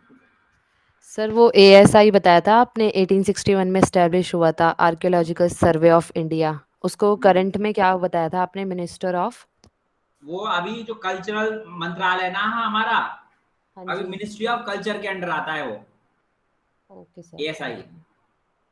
बहुत सारी मिनिस्ट्रीज है ना सेंटर में, हाँ जी, फाइनेंस हाँ जी मिनिस्ट्री, डिफेंस मिनिस्ट्री, वैसे ही मिनिस्ट्री ऑफ कल्चर भी है, कल्चरल मिनिस्ट्री भी है, ओके सर। मंत्रालय उनके अंडर आता है वो।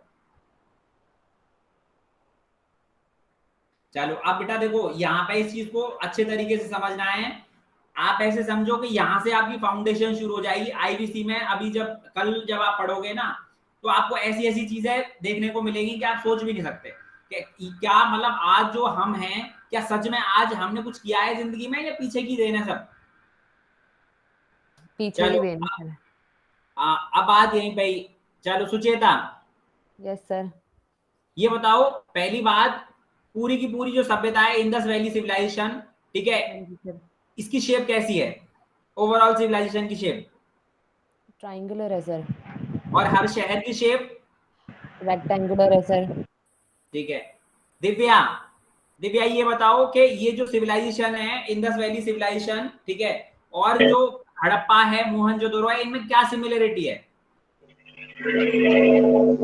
सर हड़प्पा और मोहनजोदारो में हाँ, क्या सिमिलरिटी है इनमें? क्यों मतलब हड़प्पा की सिविलाइजेशन बोलते हैं, मोहनजोदड़ो की सिविलाइजेशन बोलते हैं, या फिर हम इंडस वैली सिविलाइजेशन, मतलब क्या लिंक है इनका? सर क्योंकि ये एक ही रिवर पे थे जो कि इंडस रिवर है, एक ही रिवर पे आई थी इसमें, और जो पहली थी में हड़प्पा मिली थी, तो उन दोनों को नाम, मतलब उन दोनों सब पूरी उसका नाम जो है, इसलिए इंडस वैली सिविलाइजेशन रख दिया था। अच्छा हाँ, नहीं तो बताओ। सर क्योंकि हड़प्पा मोहनजोदारो इन सब में जो रहने सहने का ढंग है, जो चीजें मिली हैं खुदाई के टाइम पे, मोहरे या पोट्री या जो भी चीजें मिली है, ईंटें मिली है, वो सब एक जैसी मिली है। तो इससे ये पता चलता है कि वही सेम मतलब वही सेम सभ्यता वहां भी थी और वहां भी थी। बिल्कुल, देखो हाँ, कल्चर जो होता है ना, जैसे हम नॉर्थ इंडिया में रहते हैं, नॉर्थ इंडिया के लोगों का खाने पीने पहनने ओढ़ने का ढंग एक है, साउथ इंडिया का अलग है, ईस्टर्न रीजन का अलग है, वेस्ट का अलग है। ठीक उसी तरीके से जब यहाँ पे इंडस नदी के नॉर्थ साइड में, साउथ साइड में, ईस्ट साइड में, वेस्ट साइड में जो लोग रह रहे हैं ना खुदाई उदाई में, तो वहां का जो कल्चर है उनका वो एक जैसा है, जिसकी वजह से जॉन मार्शल ने उस पूरी सभ्यता में भले कितने भी शहर मिले, लेकिन उन सभी शहरों के लोगों का एक कल्चर मान के ये बोल दिया कि इंडस नदी जो है, सिंधु नदी जो है, उसके आसपास जो लोग रह रहे हैं उनकी संस्कृति सेम है। इस वजह से उनको नाम दे दिया IVC, Indus valley civilisation. But उनमें बहुत सारे शहर, हड़प्पा, मोहनजोदड़ो, लोथल, कालीबंगन, धौलावीरा, चनूदरो, कोट दिजी, राखीगढ़ी, अभी आगे पढ़ोगे आप सब, ठीक है, ये सब बहुत छोटे छोटे शहर है। ठीक है, ये क्या है, उस सभ्यता के कंपैरिजन में बहुत छोटे हैं। सभ्यता मतलब आप ऐसे समझो एक स्टेट, ठीक है, और ये सिटीज जो हैं हड़प्पा, लोथल, ये सब आप ऐसे समझो छोटे डिस्ट्रिक्ट। तो बहुत सारे डिस्ट्रिक्ट को मिला के जैसे एक स्टेट बनता है, ठीक उसी तरीके से उस समय बहुत सारे छोटे छोटे शहरों को मिला के वो एक सभ्यता बनी। ठीक है, उसमें शहर 2500 से ज्यादा शहर मिल चुके हैं अभी, बट वही है कि सबके एविडेंसेस उस तरीके से नहीं मिले। बड़े बड़े जो मिले हैं उनके हम देख लेंगे 10 15 20 जो भी है। ठीक है, अब बात यहीं पर ही आती है कि हड़प्पा पहला शहर खुदाई के दौरान मिला था, जिस वजह से उसे उसी के नाम से रखा गया, क्योंकि नॉर्मल जो ट्रेडिशन है वो यही कहता है, ट्रेंड जो है कि जब कभी भी कहीं खुदाई होती है तो खुदाई के दौरान जो सबसे पहला शहर मिलता है उसी के नाम से उसका सही नाम माना जाता है। तो पहला शहर तो हड़प्पा मिला था इस वजह से, बट क्योंकि वो बहुत छोटा नाम है, वो छोटी चीजों को, एक हड़प्पा गांव के आसपास की जगह को रिप्रेजेंट कर रहा है और हमें पूरी सभ्यता रिप्रेजेंट करनी है, इस वजह से बड़ा नाम दिया गया इंडस वैली सिविलाइजेशन। इसलिए ये चीज आप समझो, याद रखो। अनु, यस सर। अनु ये बताओ कि ओवरऑल सभ्यता की शेप कैसी थी? Sir triangular. और हर शहर की शेप? Sir rectangular. शहर मतलब क्या? सर जो सर साइड जिसका सिटीज? हाँ जी सर, जैसे जिसका सर जैसे हड़प्पा, मोहनजोदड़ो, कालीबंगा, कालीबंगन, राखीगढ़ी, चलो ठीक है, लोथल, चूंदड़ो। चलो ठीक है। अब एक बात बताओ, यहाँ हाँ पर जी सबसे पहली शुरुआत कब हुई थी इस सभ्यता के लिए? सर हड़प्पा में खुदाई हुई थी सबसे पहले। हाँ, किस वजह से जिसकी खुदाई करनी पड़ गई थी? सर वो रेल की पटड़ियां बिछाई जा रही थी, तो क्या जिसमें खास बात मिली, इतना नोटिस क्यों किया गया इस चीज को? सर कि जो पटरी तो ईंटें और भी थी जगह वो बिछाई पक्की जाती, हुई मिली, जो ईंटें ईंटें मिली थी। पकी हुई मिली वहां से, और भी चीजें मिलने लग गई पकी हुई ईंटों के साथ, जिस वजह हाँ से वहां जी, पे फोकस किया गया। ठीक है, हाँ जी चलो सर। ठीक है। अब बात आती है मोहित। मोहित यस सर। ये बताओ कि जब वहां पे खुदाई शुरू की गई तो वहां पे पकी हुई ईंटें मिली, तो एएसआई ने किसको भेजा वहां पे खुदाई करवाने के लिए? सर दयाराम साहनी। मिस्टर दयाराम साहनी जी को। ठीक है, और उन्होंने यस जब पहला शहर खोजा तो कहां पे मिला पहला शहर, कौन सी जगह पर पाकिस्तान में? Sir Montgomery district. Montgomery district कहां पर पाकिस्तान में, कौन सी नदी के पाकिस्तान में किनारे? सर रावी नदी के किनारे। रावी नदी के किनारे। अब एक बात बताओ मुझे कि यहाँ पर इसका नाम हड़प्पा ही क्यों पड़ा? कुछ सर और नाम भी क्योंकि दे सकते थे, क्योंकि ये नाम तो हमने दिए हैं। सर वहाँ पे मतलब खुदाई के दौरान उस जगह का नाम, गांव का नाम था। हाँ, उसमें पास में ही जहाँ खुदाई की गई वहां पास में ये गांव है हड़प्पा, यस और उस हड़प्पा नाम से उसकी वजह से उसका नाम हड़प्पा पड़ा। ठीक है, चलो ठीक है। अब बात आती है दीक्षा। ये बताओ फिर उसके बाद दूसरा शहर कौन सा खोदा गया? सर उसके बाद मोहनजोदारो। मोहनजोदड़ो का मतलब क्या होता है? सर जैसे माउंटेन ऑफ डेड, माउंटेन नहीं, जैसे माउंट्स मतलब माउंट्स ऑफ डेड। गुम्बद। हाँ, माउंट्स ऑफ डेड। ठीक है, तो फिर उसका नाम मोहनजोदड़ो क्यों रखा? क्योंकि सर वहां पे क्योंकि माउंट्स ऑफ डेड मतलब मृतकों, डेड बॉडीज की रित- काफी वो झुंड मिली, और उसको सिंधी भाषा में डेड बॉडीज, जहाँ पे बहुत सारी बल्क में डेड बॉडीज या कब्र बनी रहती हैं, तो उसकी ऊंचाई जो होती है उसको सिंधी भाषा में मोहनजोदड़ो बोलते हैं, इस वजह से उसका नाम मोहनजोदड़ो पड़ा। हाँ और जी किसने सर। डिस्कवर किया ये? सर ये किया आरडी रखलदास बनर्जी। हाँ, मिस्टर रखलदास बनर्जी ने 1922। कौन सी नदी के किनारे है ये और कहाँ पर है पाकिस्तान में? सर ये इंडस रिवर के किनारे, लड़काना साइड है। एरिया। चलो हाँ ठीक जी है, सर। चलो ठीक है। अब बात आती है यहाँ पर नितिन। Nitin yes sir. चलो, अब एक बात बताओ यहीं पर ही, जो इंडस वैली सिविलाइजेशन जिसे हम यहाँ पे अभी पढ़ रहे हैं। हेलो, हाँ जी सर। बहुत आता है। ठीक है, अच्छा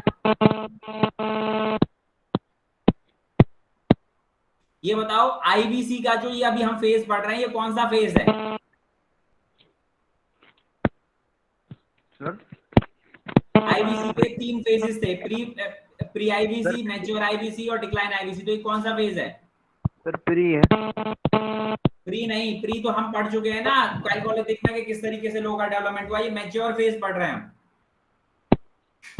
ठीक है, मैच्योर फेज है 26। मैच्योर। अब जी इसको सर, दूसरी 2620 तक। आप 20 इसका दूसरा नाम, इसका सभ्यता का इंडस वैली सिविलाइजेशन को एक मेटल के नाम से भी डिनोट करते हैं। किस एज की सिविलाइजेशन है ये? सर हाँ सर बताओ, समझ नहीं आया क्या सर, बताओ? आपकी आवाज कट रही है sir. Sir bronze age. Bronze age civilisation बोलते हैं इसको। बिल्कुल, इंडस वैली सिविलाइजेशन क्या है? ब्रॉन्ज एज सिविलाइजेशन है। चलो ठीक है। चलो नितिन एक बात बताओ, हमारी जो इंडिया है ये इंडस वैली सिविलाइजेशन है। इंडस वैली सिविलाइजेशन की कुछ ईस्ट, वेस्ट, नॉर्थ और साउथ में एक्सटेंशन थी। तो जो सबसे नॉर्थ वाला शहर था, जहाँ पे सबसे मंडन जम्मू कश्मीर सर, मंडन जम्मू कश्मीर चेनाब रिवर के पास था सर। और साउथ में सर मांडा, मंडन नहीं यस सर, मांडा, यस मांडा। सर। और सबसे साउथ वाला डायमाबाद कहाँ पे? सर, परवा रिवर के पास। हाँ, प्रवरा रिवर के पास महाराष्ट्र में। और वो ट्रिब्यूटरी है, सहायक नदी है किसकी? सर आवाज, हेलो सर, आपकी आवाज कट कट के आ रही है। तो चलो, हाँ मोहित, मोहित यस सर। प्रवरा सर नदी आपकी जो है आवाज, सहायक नदी है किसकी? सर किसकी? प्रवरा जो रिवर है वो ट्रिब्यूटरी है कौन सी नदी की? गोदावरी रिवर की है। यस ठीक सर, है, याद रखना। ये थोड़े ज्योग्राफी के भी चीजें मैं बताते जाता हूँ बीच बीच में। अब एक बात बताओ, ईस्टर्न मोस्ट शहर कौन सा था? Eastern sir Alamgirpur. आलमगीरपुर कहाँ पर, कौन सी नदी के सर किनारे? उत्तर प्रदेश सर सर, उत्तर प्रदेश में। मेरठ में। हाँ, हिंडन नदी के किनारे, मेरठ उत्तर प्रदेश में। और वेस्टर्न मोस्ट शहर? वेस्टर्न सर सुतकेंद्र। हाँ, कौन सा? सुलेमान, 10 रिवर के किनारे सुलेमान रेंज पाकिस्तान वाले रीजन में। तो ये चीजें आपको याद रखनी है कि east, west, north, south extension कौन कौन सी है। क्लियर है? Yes sir. बताओ, अब किसी को कोई डाउट है यहाँ तक? तो नो सर। क्लियर है सर। No sir.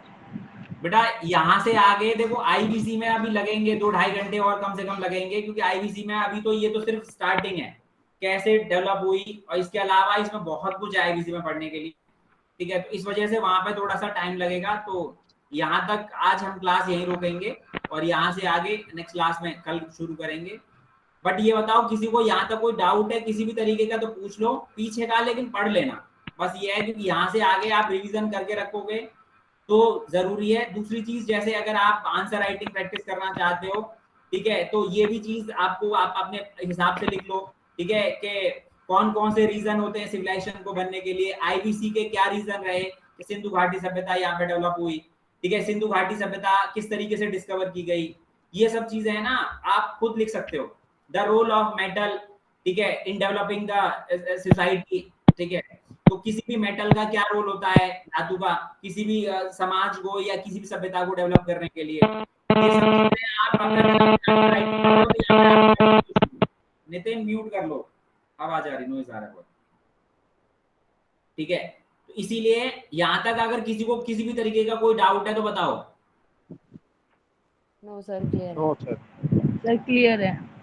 चलो ठीक है, तो फिर एक बार रिवीजन कर लेना। बाकी कल यहाँ से आगे थोड़ा सा पढ़ना शुरू करते हैं कैपिटल वगैरह से, और लास्ट तक जाएंगे। कोशिश करेंगे कि कल आईबीसी फिनिश हो जाए। हाँ।